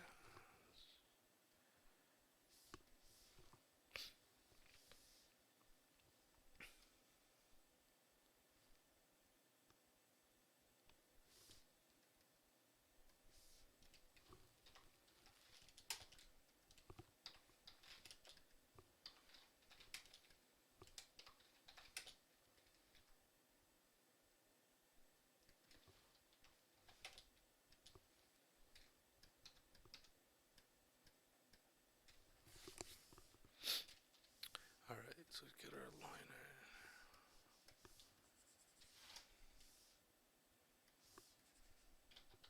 Okay, so we're going to get this big marker up here that I call it the big lifeless marker.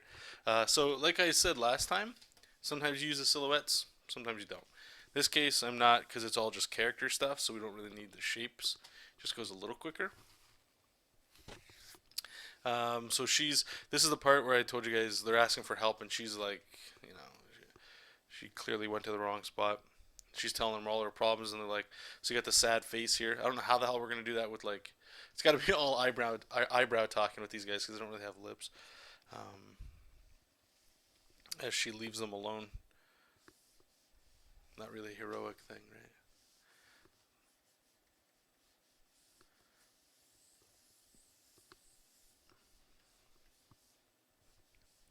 And we're just supposed to keep ourselves going pretty rough here.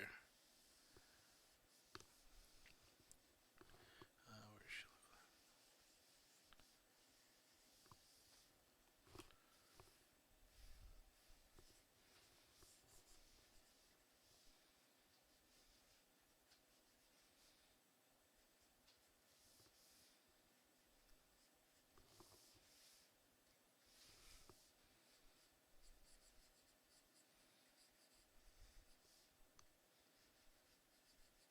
Like just to put it in context here, like I guess the expression we're trying to go for. So she's saying like, yeah, dot dot dot. We're gonna fill it in with like more text than this. But the previous page, if you guys remember, it's right here. I'll just read it to you. I'm trying to go into the whole pulling the heartstrings. I don't know how well we do it, but so on this, whoops. So here, so she's like, I know what you're thinking. How can such a beautiful princess be stranded? Well, let me tell you. And then these guys kick in. Please help us. The whipmaster is sleeping. Save us. Help. We're so tired. Save us. And this guy comes up. Well, we don't have much time. Please free us from these chains. We haven't seen our families in a long time. Most of us forget what home looks like. We need your help. Right? And then this goes into. It's kind of funny, but it's not. She's like, yeah, like I'm just looking for fuel diamonds. There's some fireworks we're supposed to go see. Best of luck. Seriously, we're just visiting, and then she kind of leaves. So it's, I don't know. It's supposed to be kind of like a joke, but it's the tone and what happens like coming up. You guys will probably see as we go, or maybe I might save some so you guys, it's a little bit of spoiler, but she's gonna pay heavily for this decision because it's not a. They're not heroes, right? They're not like heroes that are out there looking to like necessarily save the day. Jesop's kind of along that route. Momo is definitely more self-centered, right? So like maybe her eyes here, we can just go like, I don't know about that. She looks kind of zoned out, but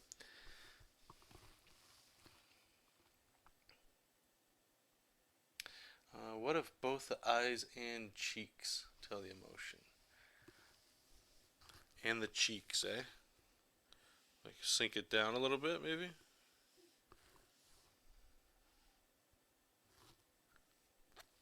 Yeah, like that. I don't know if that's what you were talking about, but let's try that out.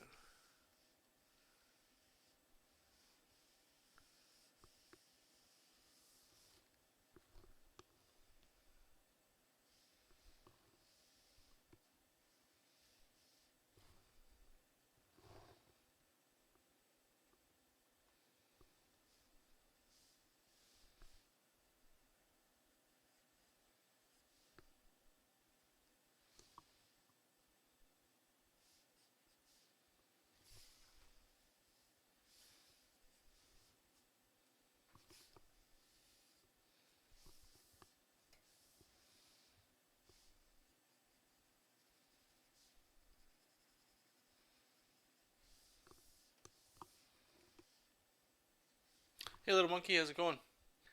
I know, poor little guys, eh?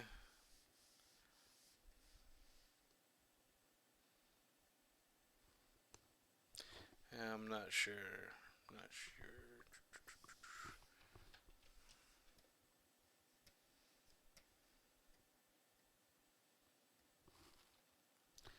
Yeah, maybe we put it all the way.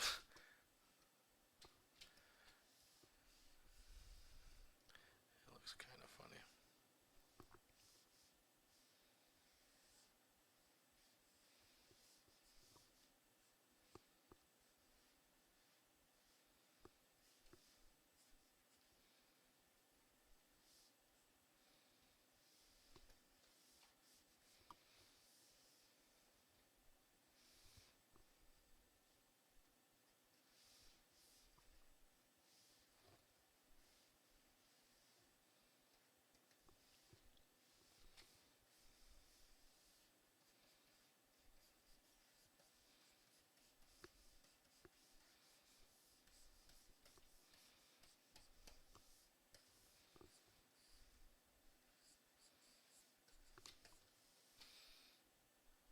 Let me try moving the eyes back so she's looking at them still.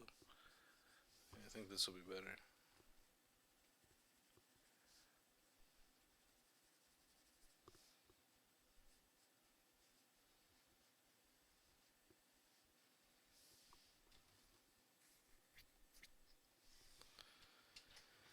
Just lower the opacity on this here so you can still see it.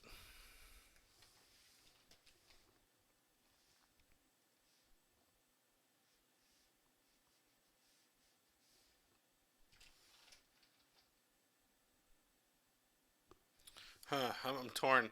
Because I can kind of see her doing like a little goofy smile. Like a little buck teeth.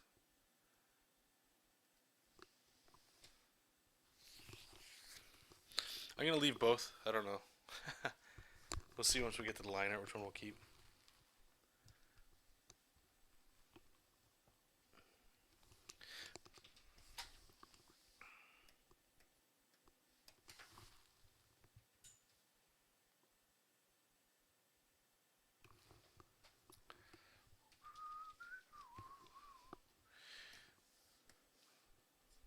Alright, so let's get these guys going.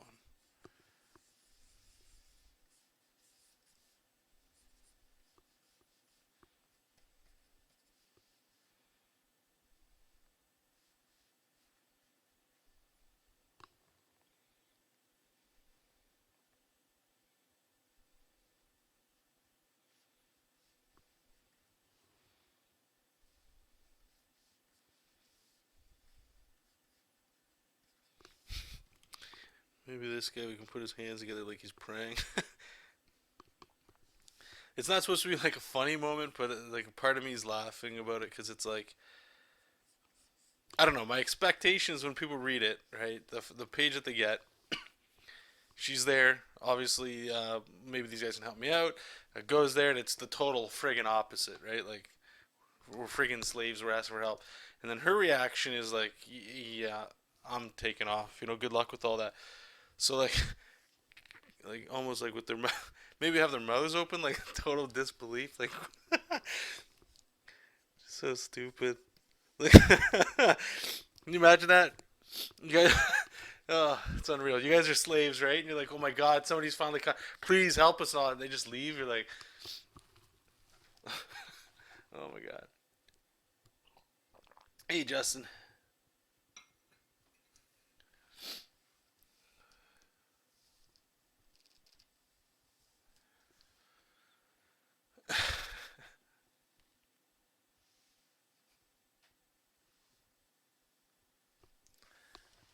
So stupid.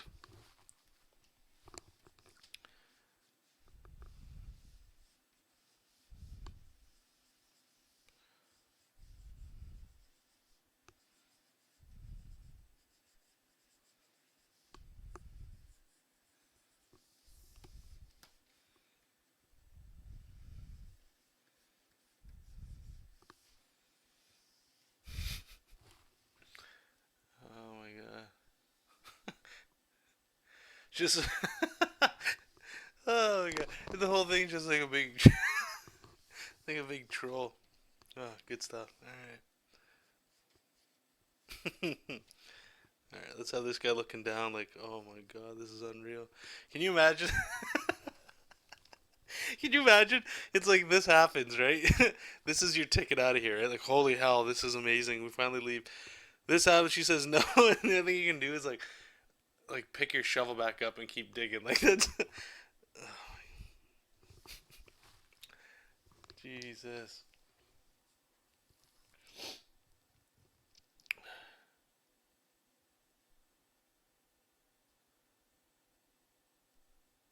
Yeah, she's definitely like the like I've always explained it. You gotta, to me anyway, you have to have like the opposites. Jessup is your Captain America, uh, Captain America wrapped with your dad, like everybody's like awesome dad and grandpa. Who else? Mr. Rogers, like he's he's a decommissioned war machine, and that'll hopefully play out too. But the way he acts is the opposite of that, you know, redemption sort of thing, right? So he's always about that. If he showed up here, this wouldn't be a question. So she's gonna make the opposite, obviously, right? Very self. oh my god. Just... Yeah. So these solid lines for the roughs here, this is what's talked about in the DC Comics Guide to Digitally Drawn Comics. Um, And what makes it so interesting to use is I can't go in here and do tight line art because that's not the step for this. If you ink over your pencils and stuff, uh, maybe you're probably better off doing something a little more different. But this definitely helps speed things along for sure.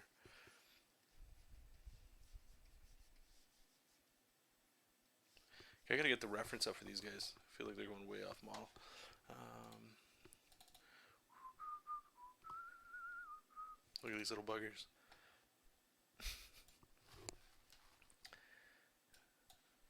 Forever slaves. So bad.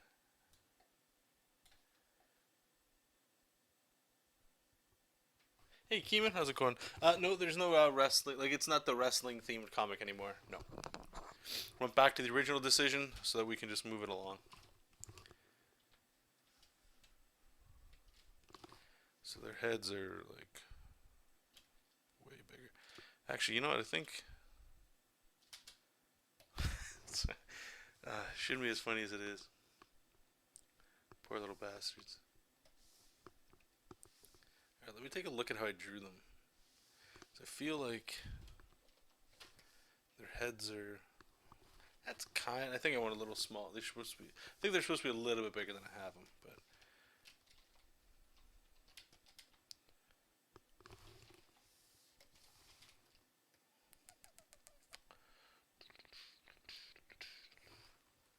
He should rescue. Oh no. What's that? Sorry. No, he like these guys are the ones that are possibly gonna get saved by the end of the story, right? Like they're slaves, you know. So slaves are never. You're not willingly a slave here, right? And the Doblins are the ones that took over. We'll see them, I think, in a next page or two. Actually, I think it's next page. So here, I'll show you here. So you guys don't have to wait. Let me just spoil what happens to Momo in the next page. Wait, do you guys want me to spoil what happens to her in the next page? Or do you guys just want to wait until this shit's live or when we're coloring it and stuff? You guys let me know. 1 in the chat if you want to see what happens to her. 2 if you want me to wait.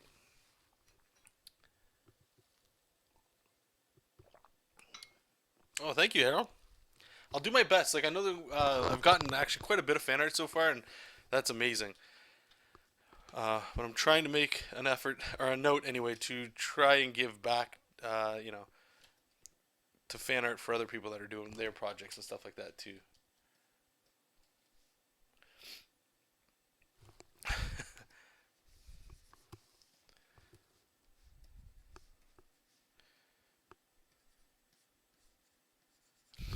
So I like having this guy's mouth. Oh my god, so stupid. Like they're just totally deflated. I don't know. I find it so funny.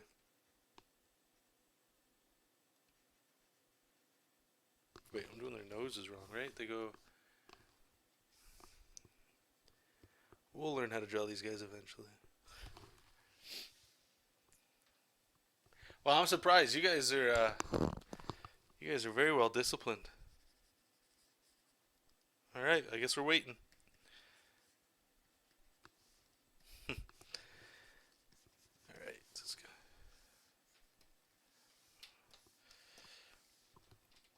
All right. So the trick here with this stuff, guys, a little. I'll call it a pro tip. I hate that word, but so what I do with this stuff here is, so we're worrying about the structure or like where these characters are, like how much space they're taking up, and the key elements that are there, right? They're gonna look a lot better than this, but I know where their face is, so when we get to the line art, you can mess around with that. We do this, and then you make a new layer on top of this stuff or whatever layers you got. I usually put them red or something, and we draw all the costume elements that would go on top of that. Um, so we'll be doing that in a second here, because these guys, they've all got their little slave colors on and stuff, right?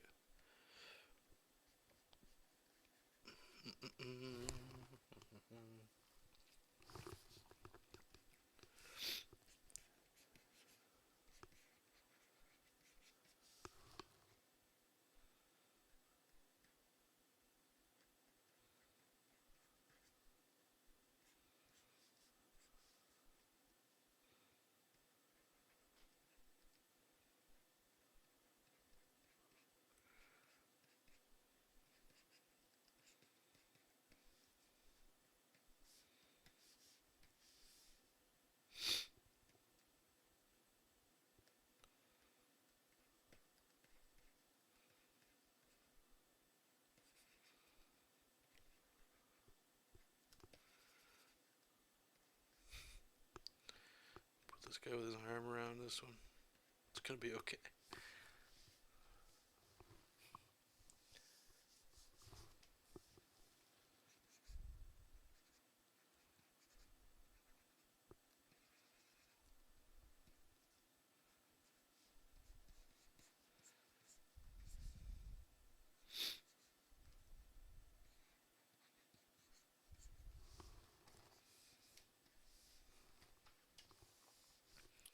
Alright, so make a new layer here. And with this we can just go ahead and put the like our slave colors on.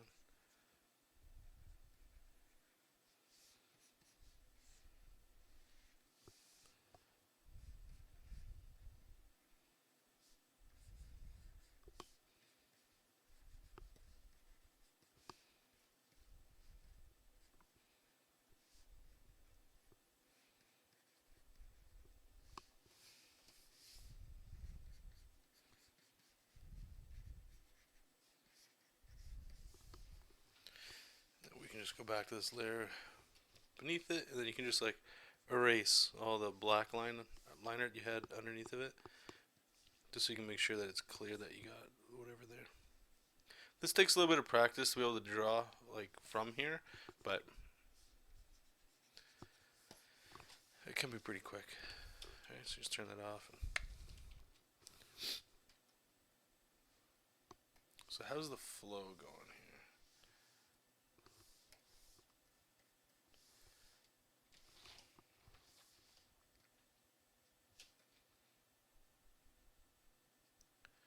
I think I might go like this just to fill this up a little bit more.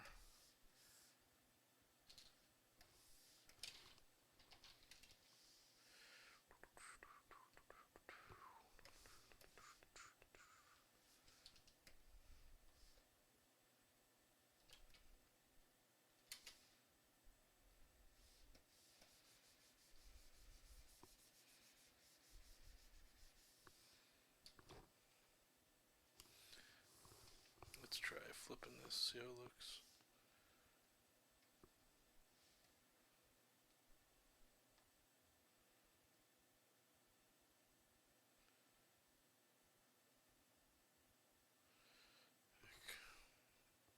Kind of like that better.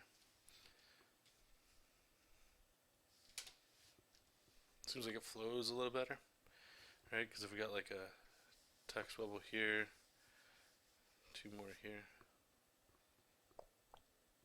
plus they're on the left. Yeah, let's do that. That's better.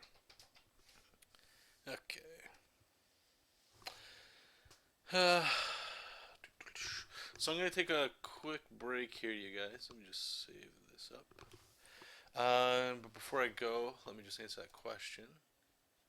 Forgot to set my timer too. Cool. I never actually asked what's the deal on critiques. I see you do them randomly. Is that only because of Patreon only? No, it was a spur of the moment thing. I forget who. I think it was Ben. Ben asked for it, and I said I would do it for a little while, but he was working on some stuff. What I would like to do is still get like at least maybe one stream a month. Actually, here, you know what? I might do this right now. Hold on. Let me make another little note here in Todoist. Create critique YouTube event. So what I'll do over this weekend, I'll set something up. So if you guys are following me here on YouTube, we'll start it off once a month. I'll pick a day. Maybe it'll probably be a Wednesday. Maybe we'll do like the 8 to 9 stuff.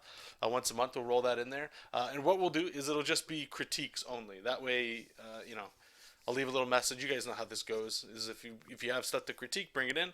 If not, we'll just do whatever. But we'll get those back for you. Okay, I'll be right back. Hey, how's it going, Matador? I will be right back, you guys.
Okay. So, probably gonna be streaming for another half hour. That should do it for tonight. I think. So, let's keep it going. Let me set the timer because I forgot to set it last time. Like a hero. It's always good. Okay.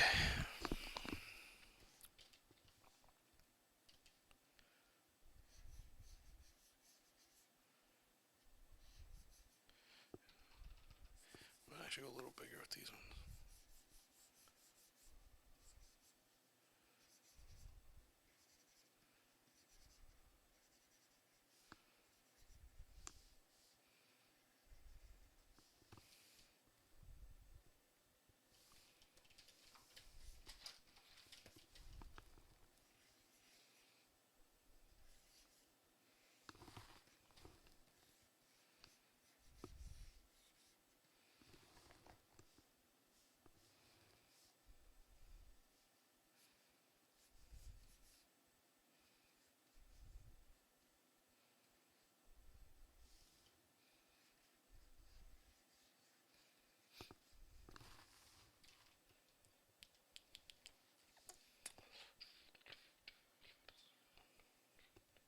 Are you getting a companion Matador?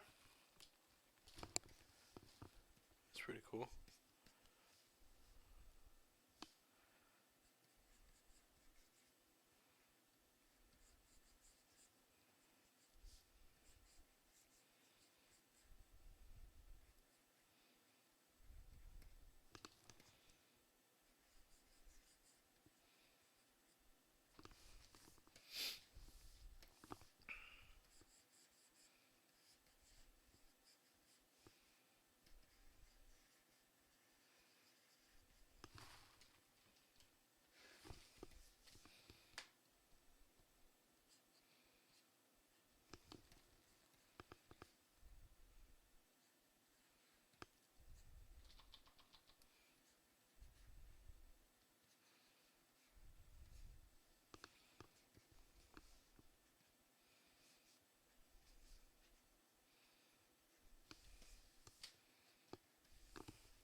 Yeah, the iPad. Just to jump in on your conversation, the iPad Pro it's real good. I like it a lot. What are you trying to do, Matter? Or do you need like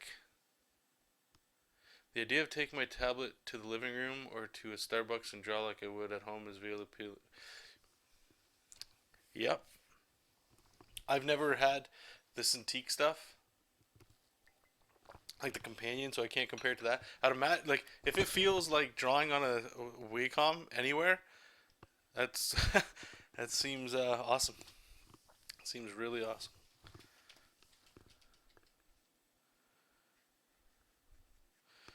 I will say, for me anyway, I'm not sure if we're even asking. I'll just give it anyway. But anyway, the best drawing experience I've had on a mobile device, for me, has been the iPad Pro. It felt the best. It was the lightest. Everything about it felt awesome. Great screen, syncing up to Drive and all that.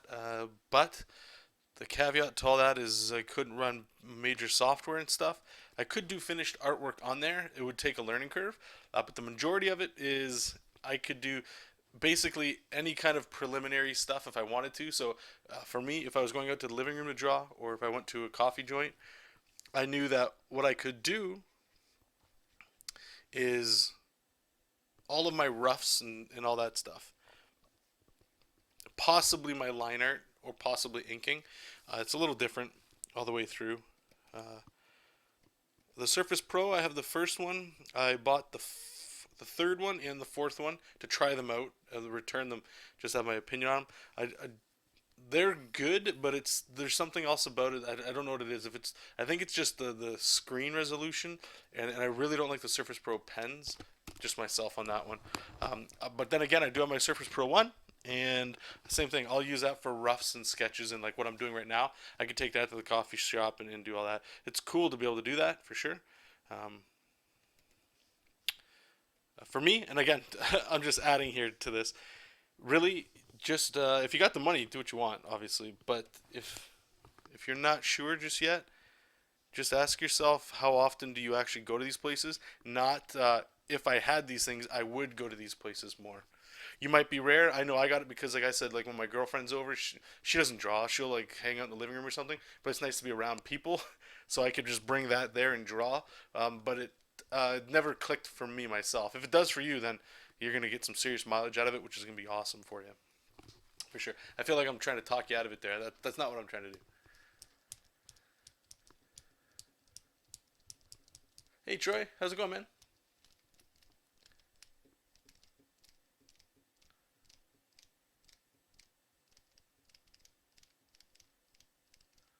Do do do do do do do do do.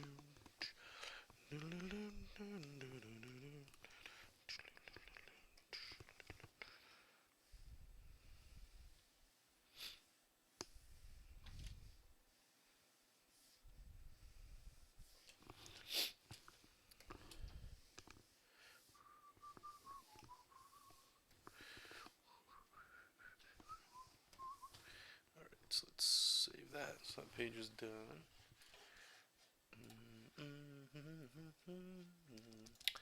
All right, so I know that was more than 8 minutes to do this. So that's I don't know.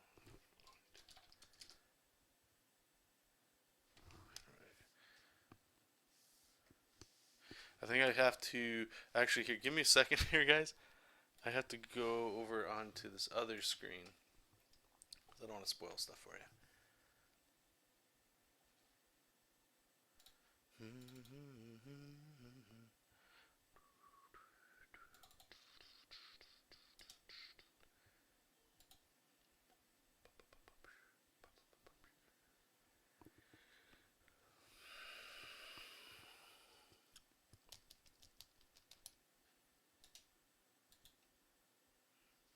Computer's having a heart attack.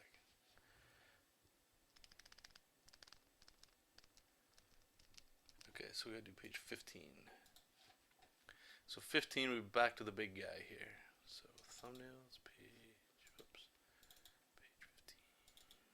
page 15.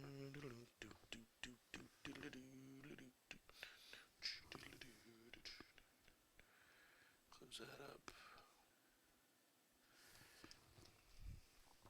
I actually really like this page.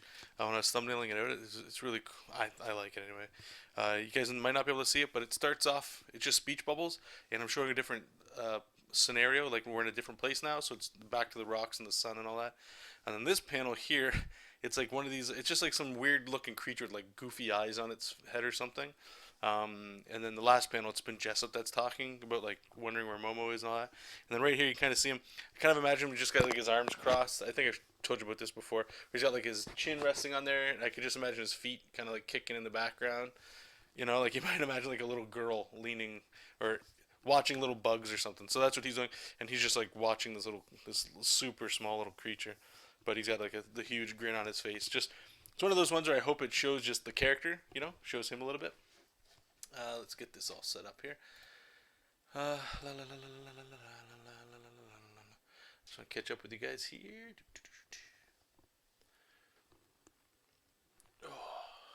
I don't know if you're talking to me, Keeman. I do not draw my sketches traditionally. No, I do everything digital.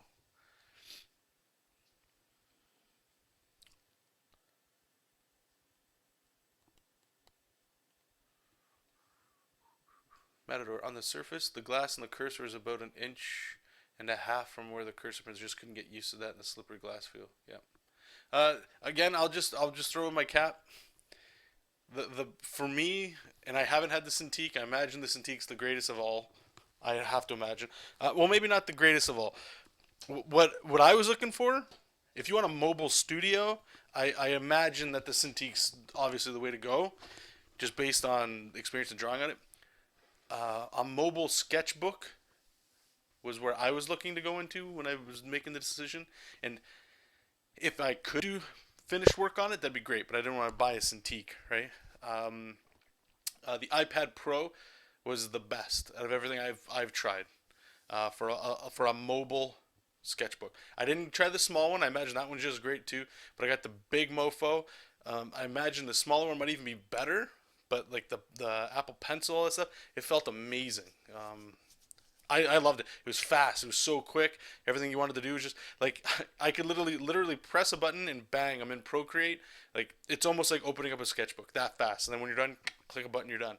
Right? It felt like a mobile sketchbook. That's what I liked about it. I don't own one. I returned it because I don't use it that often. And if I had it, it would just be sitting there. I'm just doing this now, right? That's not to say in the future I wouldn't like to have it. Nice toys are always nice toys, right? But what the hell? I just realized there's a whole bunch of buttons up here on my Cintiq. I never even knew that. What the hell do they do? I'll fiddle with those. Maybe I can fix the color. That'd be pretty cool. Okay, I'll fiddle with that later. Sorry.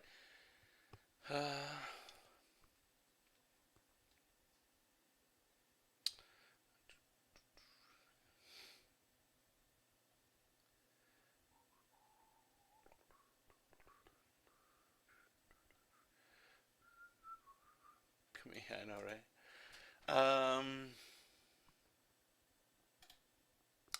Yeah, Matador. If I'm with you, man. That's why I don't know about you guys.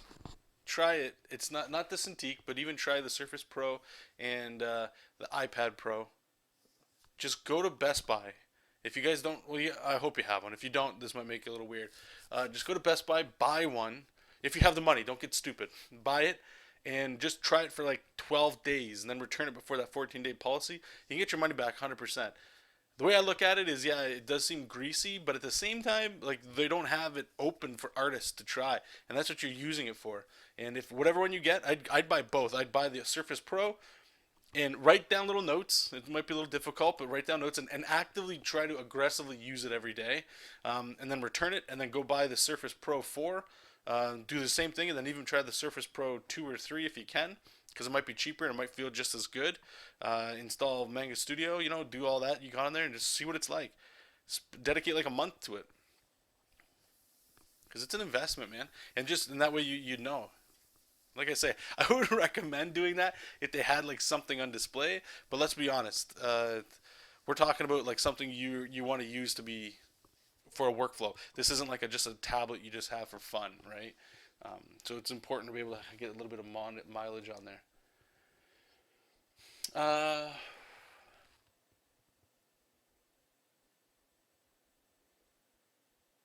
Pencil and paper, yeah, it's always the easiest one for sure.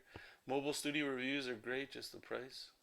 Yeah. Ben, oh man, John, I think you'll be ecstatic when you find out what those buttons do. If you like my Intuos 3, you can map keys. Really? Up here? I've got keys and stuff on the side, but I don't know. I'm excited. It's probably just like changing the brightness and stuff. Because the one thing I was looking for is like I don't like staring at a bright white screen. So if I could turn that down, it saves your eyeballs, you know. So I'll have to anyway. Hey, Fuzatron, how's it going, man? I love my Surface Pro 3. Do all my digital drawing on it. Awesome.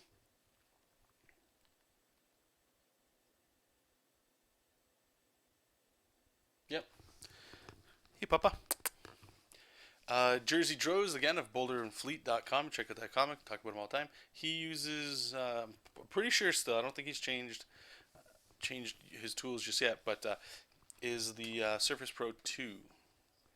And he swears by it.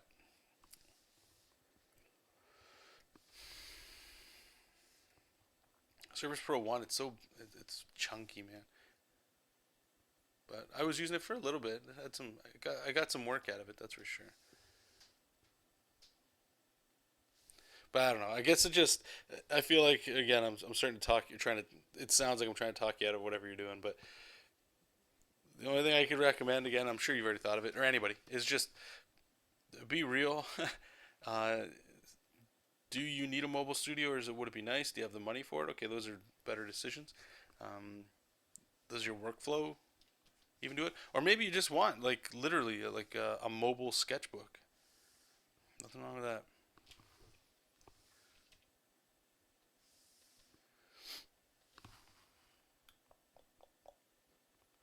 John, just look up Flux. Flux? What's Flux? Oh, Little Monkey. No, you can do whatever you want. Just what I've always heard is, like, I use two monitors. In the Cintiq I have, Kevin Phillips, I believe he left, but he already emailed me and he found out some information. I think this old Cintiq, it's about 67% the color is correct. So I know the color going into it isn't the best, and I'm used to it from using the old Cintiq. So when I use a second monitor, I just put all my stuff over there, and that's sort of like my corrected kind of color. Really, I almost put everything on drive, so I look at it on my phone, especially for this stuff because the phone's gonna be like retina, you know, like it's okay. Holy hell, this is always gonna look amazing. Uh, but it's the fatigue. You know, when I was doing black and white art, colored and stuff doesn't matter. But if you're staring at a screen for all this time, it's not good for your eyes. That's what I've heard. I'm not into science rockets, so I don't know. But if you lower the brightness, you get used to it. It doesn't strain your eyes. And like I used to always get like this little weird twitch in my eye. I don't get it anymore, so I don't know if that means anything. John, how did you make your glove thing? Oh, this is. I went to the dollar store. This is actually disgusting. This is probably like 5 years old now. And they were selling a bunch of this stuff when summer comes out, so I'm actually going to have to check because we're going to be getting in the spring. But it's just like garden gloves. It's like this. I don't know what the fabric is. This looks like it's not wool. I wouldn't buy that. It's just like cloth. And then all I did is just. It's almost like a winter glove, honestly. And then I just, you can see how gross it is. I just get scissors and cut these out. That's it. Honestly, the only reason I use this is not for like sweat or nothing like that. It's when you're drawing. Sometimes without this, your fingers might stick on the screen. So when you're moving, it's like you're fighting it a bit. This just keeps things smooth. That's all. Oh my god. Let me see if we can. Yeah, let's get this going. Galaxy Tab. I've heard those are actually pretty good too. It can't use anything as powerful as Clip Studio and Sketchbook Mobile is my going. Okay, awesome. But I find it's great for once you get the. See, I was even looking into something. I'm not even gonna lie. Jersey Joe's was talking about something about a Galaxy Tab a while ago, and like even if it's something like this, trust me. Like for me anyway, I think that'd be actually really cool because I could do things like at lunch at work. Well, see, that's the thing. That's a lie. At work, I have access to Photoshop and everything on the tablet. But I guess it's just that the reality is for me is I don't leave anywhere. And when I do, very rarely does it warrant having like I need a whole bunch of things around with me. You guys are probably in a different spot, and I'll just stop because again, it feels like I'm not talking down, but like I don't know. Anyway.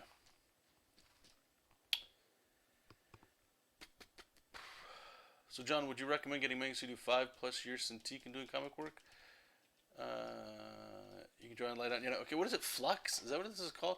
Does anybody get a link or like what the hell the name of the brand is? Can you post it in the chat if you can? I'd love to check this out. Whatever you guys are talking about. I would recommend whatever you're comfortable in, man. So if you like Photoshop, stick with Photoshop. You don't need Manga Studio.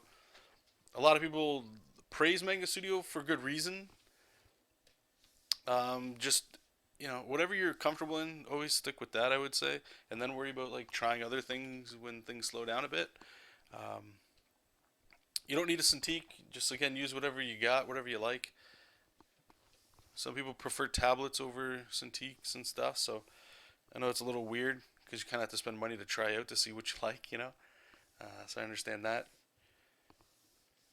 Um, but if you're just doing color work or just comic book work, I don't know. I wish I had. You can do what I'm doing, use the tools I'm using. I've tried a few things. I'm not saying this is the best at all. This is just what I'm using. Um, I've been using this kind of setup for a little while now, so I'm used to it. The idea of going to paper and stuff, I don't like it actually. Ugh. For me anyway, but you guys are obviously different. Do whatever you like. That answer was like the worst answer I could have given you. I'm sorry, because there's no real like really good answer I could have given you there. Like everything's it's so personalized. I can't tell you what feels good. I guess really the answer is just like you have to do a little research yourself, and just like yeah, you asked me, so I gave you my like really lame reply. But just keep asking, watching other videos and stuff, and see what a whole bunch of other artists are saying, and I guess sort of make your decision off that. Hey, Jessup.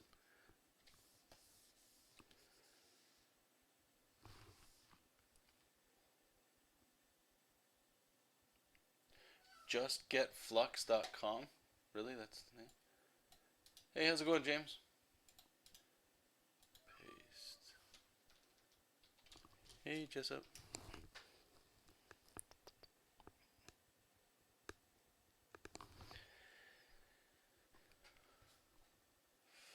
Okay, this can't be right. Flux, it makes the color computer display adapt to the time of the... Oh, that's what you guys are talking about. Okay, I'm sorry. No, I was... Okay, well, I appreciate that. I'll have to check it out. Thank you. Um, I'm wondering what it's called for this tablet you guys are talking about. I thought it was called a Flux. Maybe I'm jumping in and out of conversations here. Hi, Jojo. I know. What? What?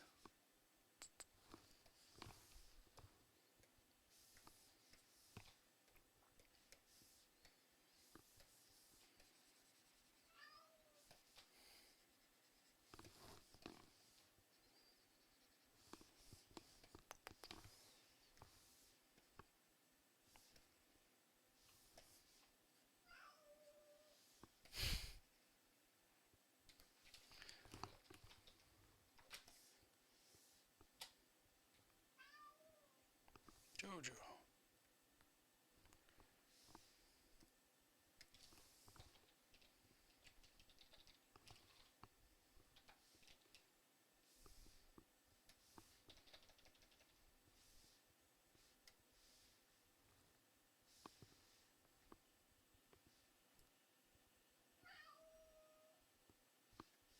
What is this red?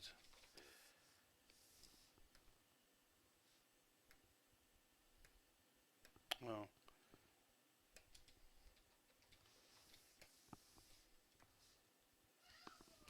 Jessup, what? We'll play in a little bit, bud.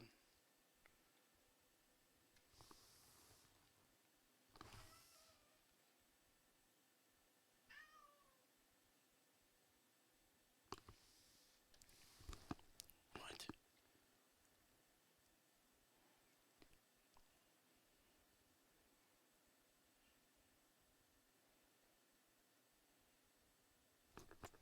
What?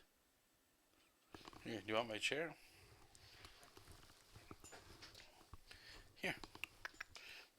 come on here. There. You want to go on the chair?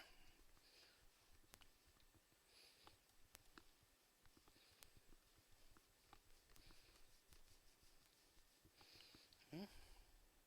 Come on.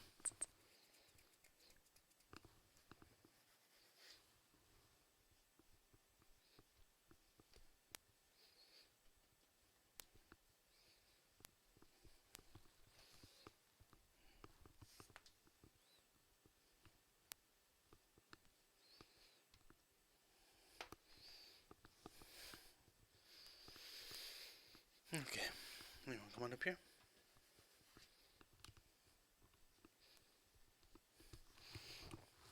I'm going to lay on my... Oh my god. Okay. Cintiq paper. Okay.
Hey April, how's it going?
Well, did you? How did it go?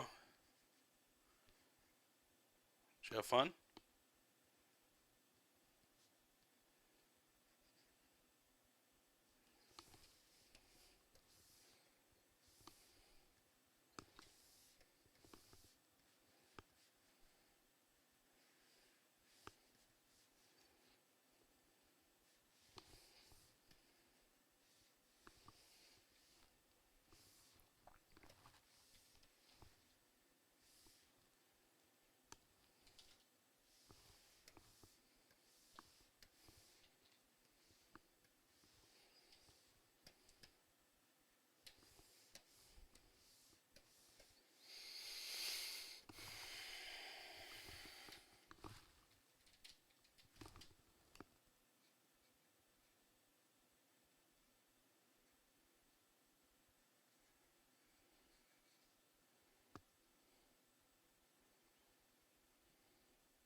Just okay. Nothing awesome. It gets better when more people come in, like over time, you know.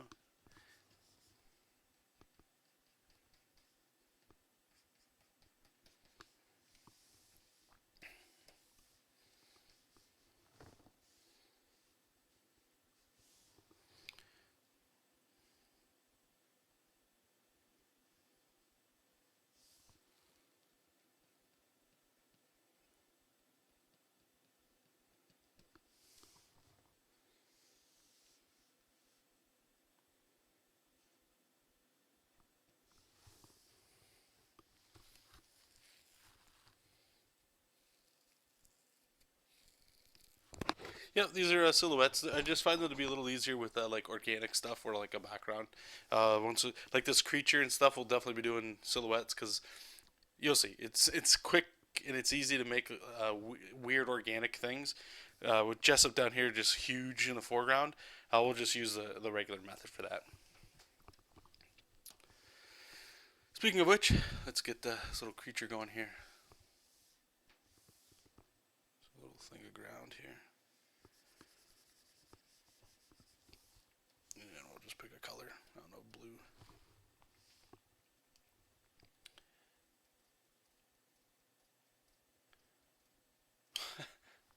Yeah, no, you're right. Cheers to 7 viewers.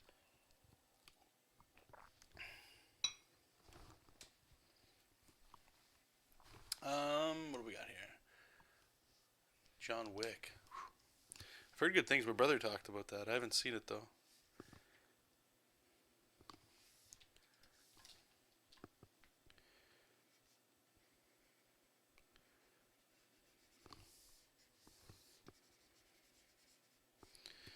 Alright, so I guess we'll just give him like little arms.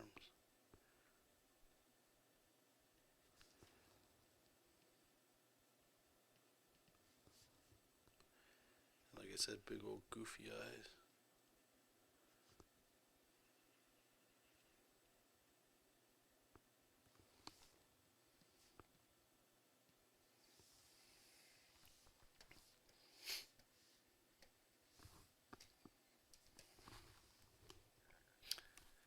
Yeah, see you, Justin.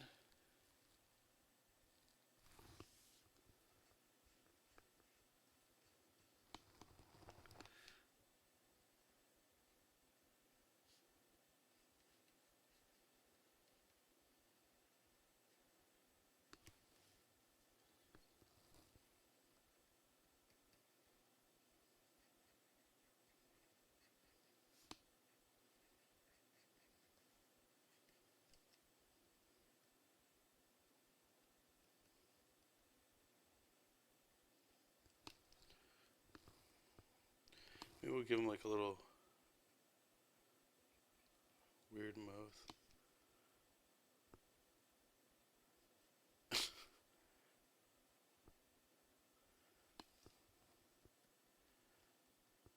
Alright, so let's find kind of like the center of his body here.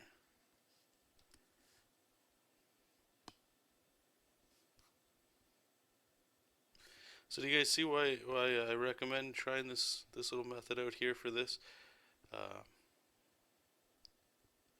It's not easy at all, but how much, maybe not quicker, but how more creative you might be able to get with some of your designs, especially like an insect like this, you know, or whatever the hell this is alien creature.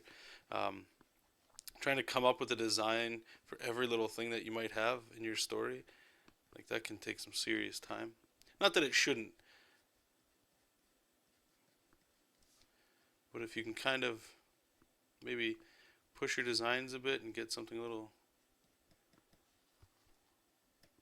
better just by blocking out shapes and then letting your brain kind of figure it out.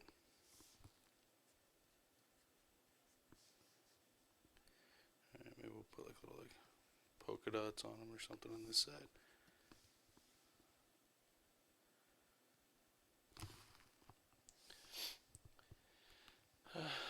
See you, James. Said at the end of the stream, I was getting a bit of buffering, so I just said, "Oh, okay." You know what? When your dad would stream, oh my god, it would turn into a slideshow sometimes too with the buffering there. I was planning on finishing up the time it happened. Okay, well, glad it sort of worked out then.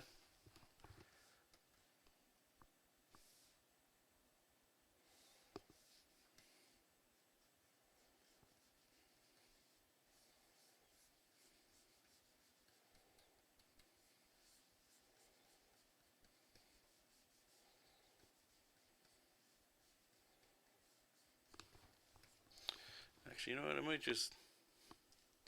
What if we put like big old eyes on them?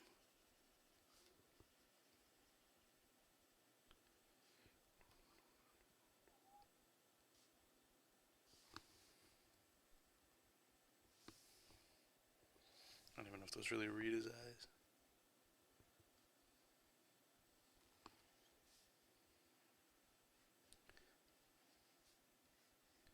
Let's put like eyelids on them.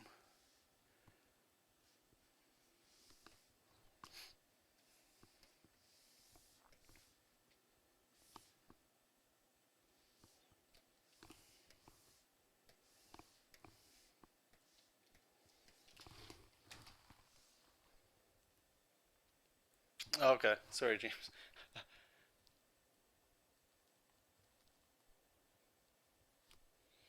I don't know, cause like, didn't he like update your guys' internet and stuff?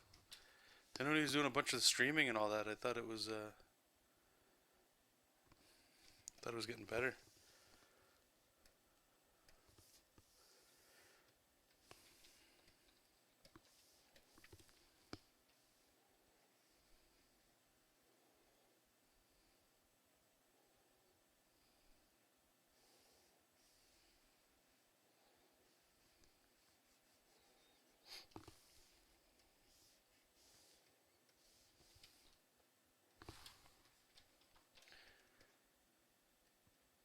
Oh, okay, gotcha.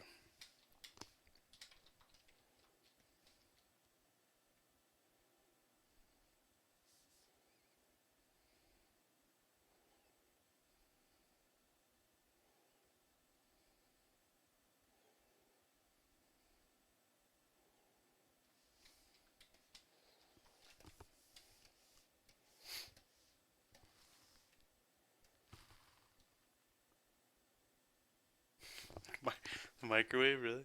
That's awesome. Grab some snacks, just destroy the internet.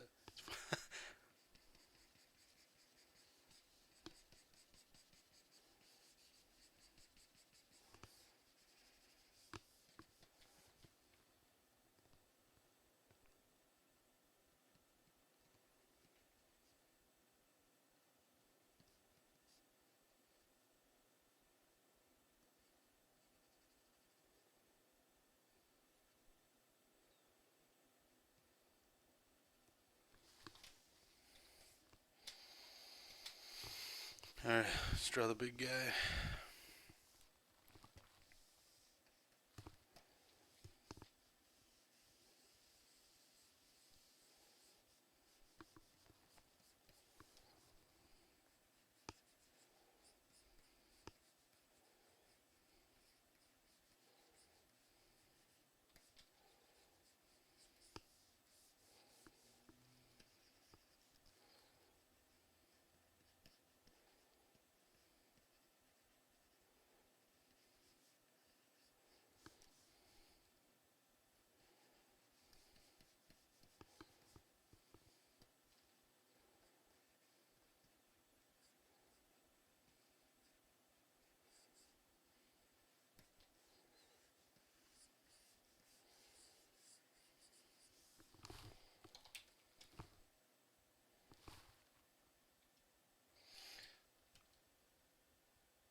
can't, can't trust the. Oh my god.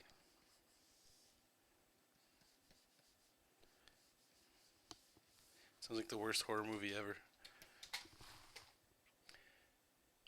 Did you check out the extension on Clip Studio? I don't. I'm not sure. What's the extension that you're talking about?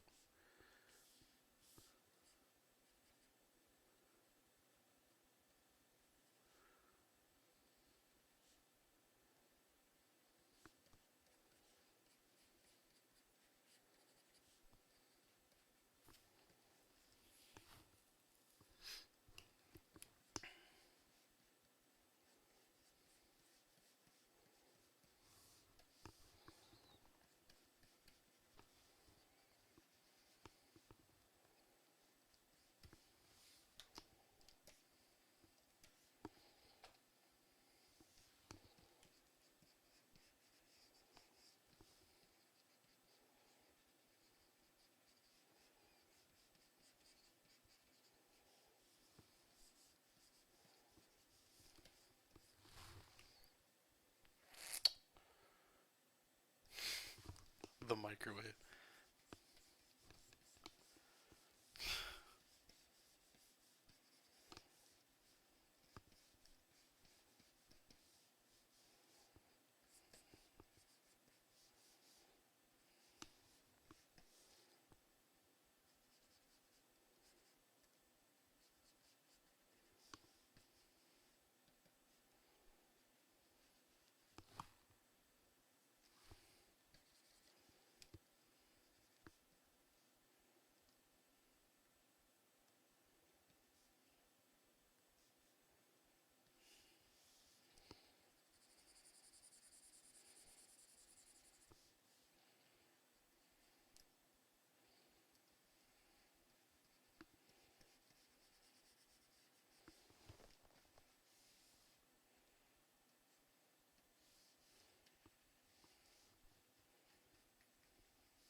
Alright.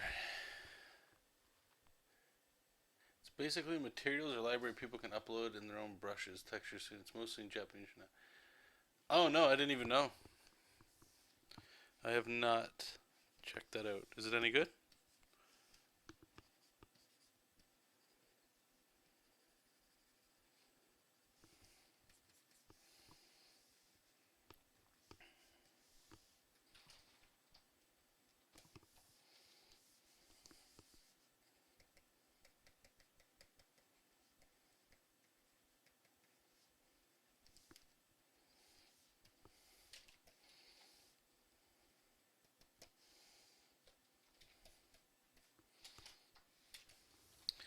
Alright, page 15 is done. Is it sad that I spent 20 minutes watching a video of a kid yelling at his cat because he lost the game from Connect 4? Poor cat. Getting that abuse for no reason at all. So it's 25 minutes.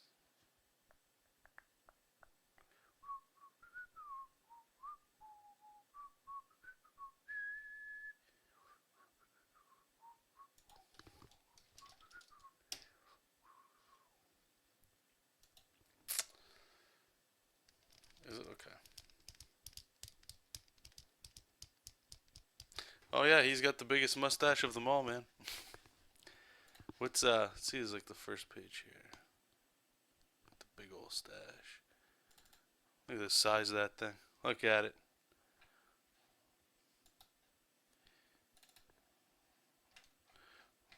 Massive. Look at that.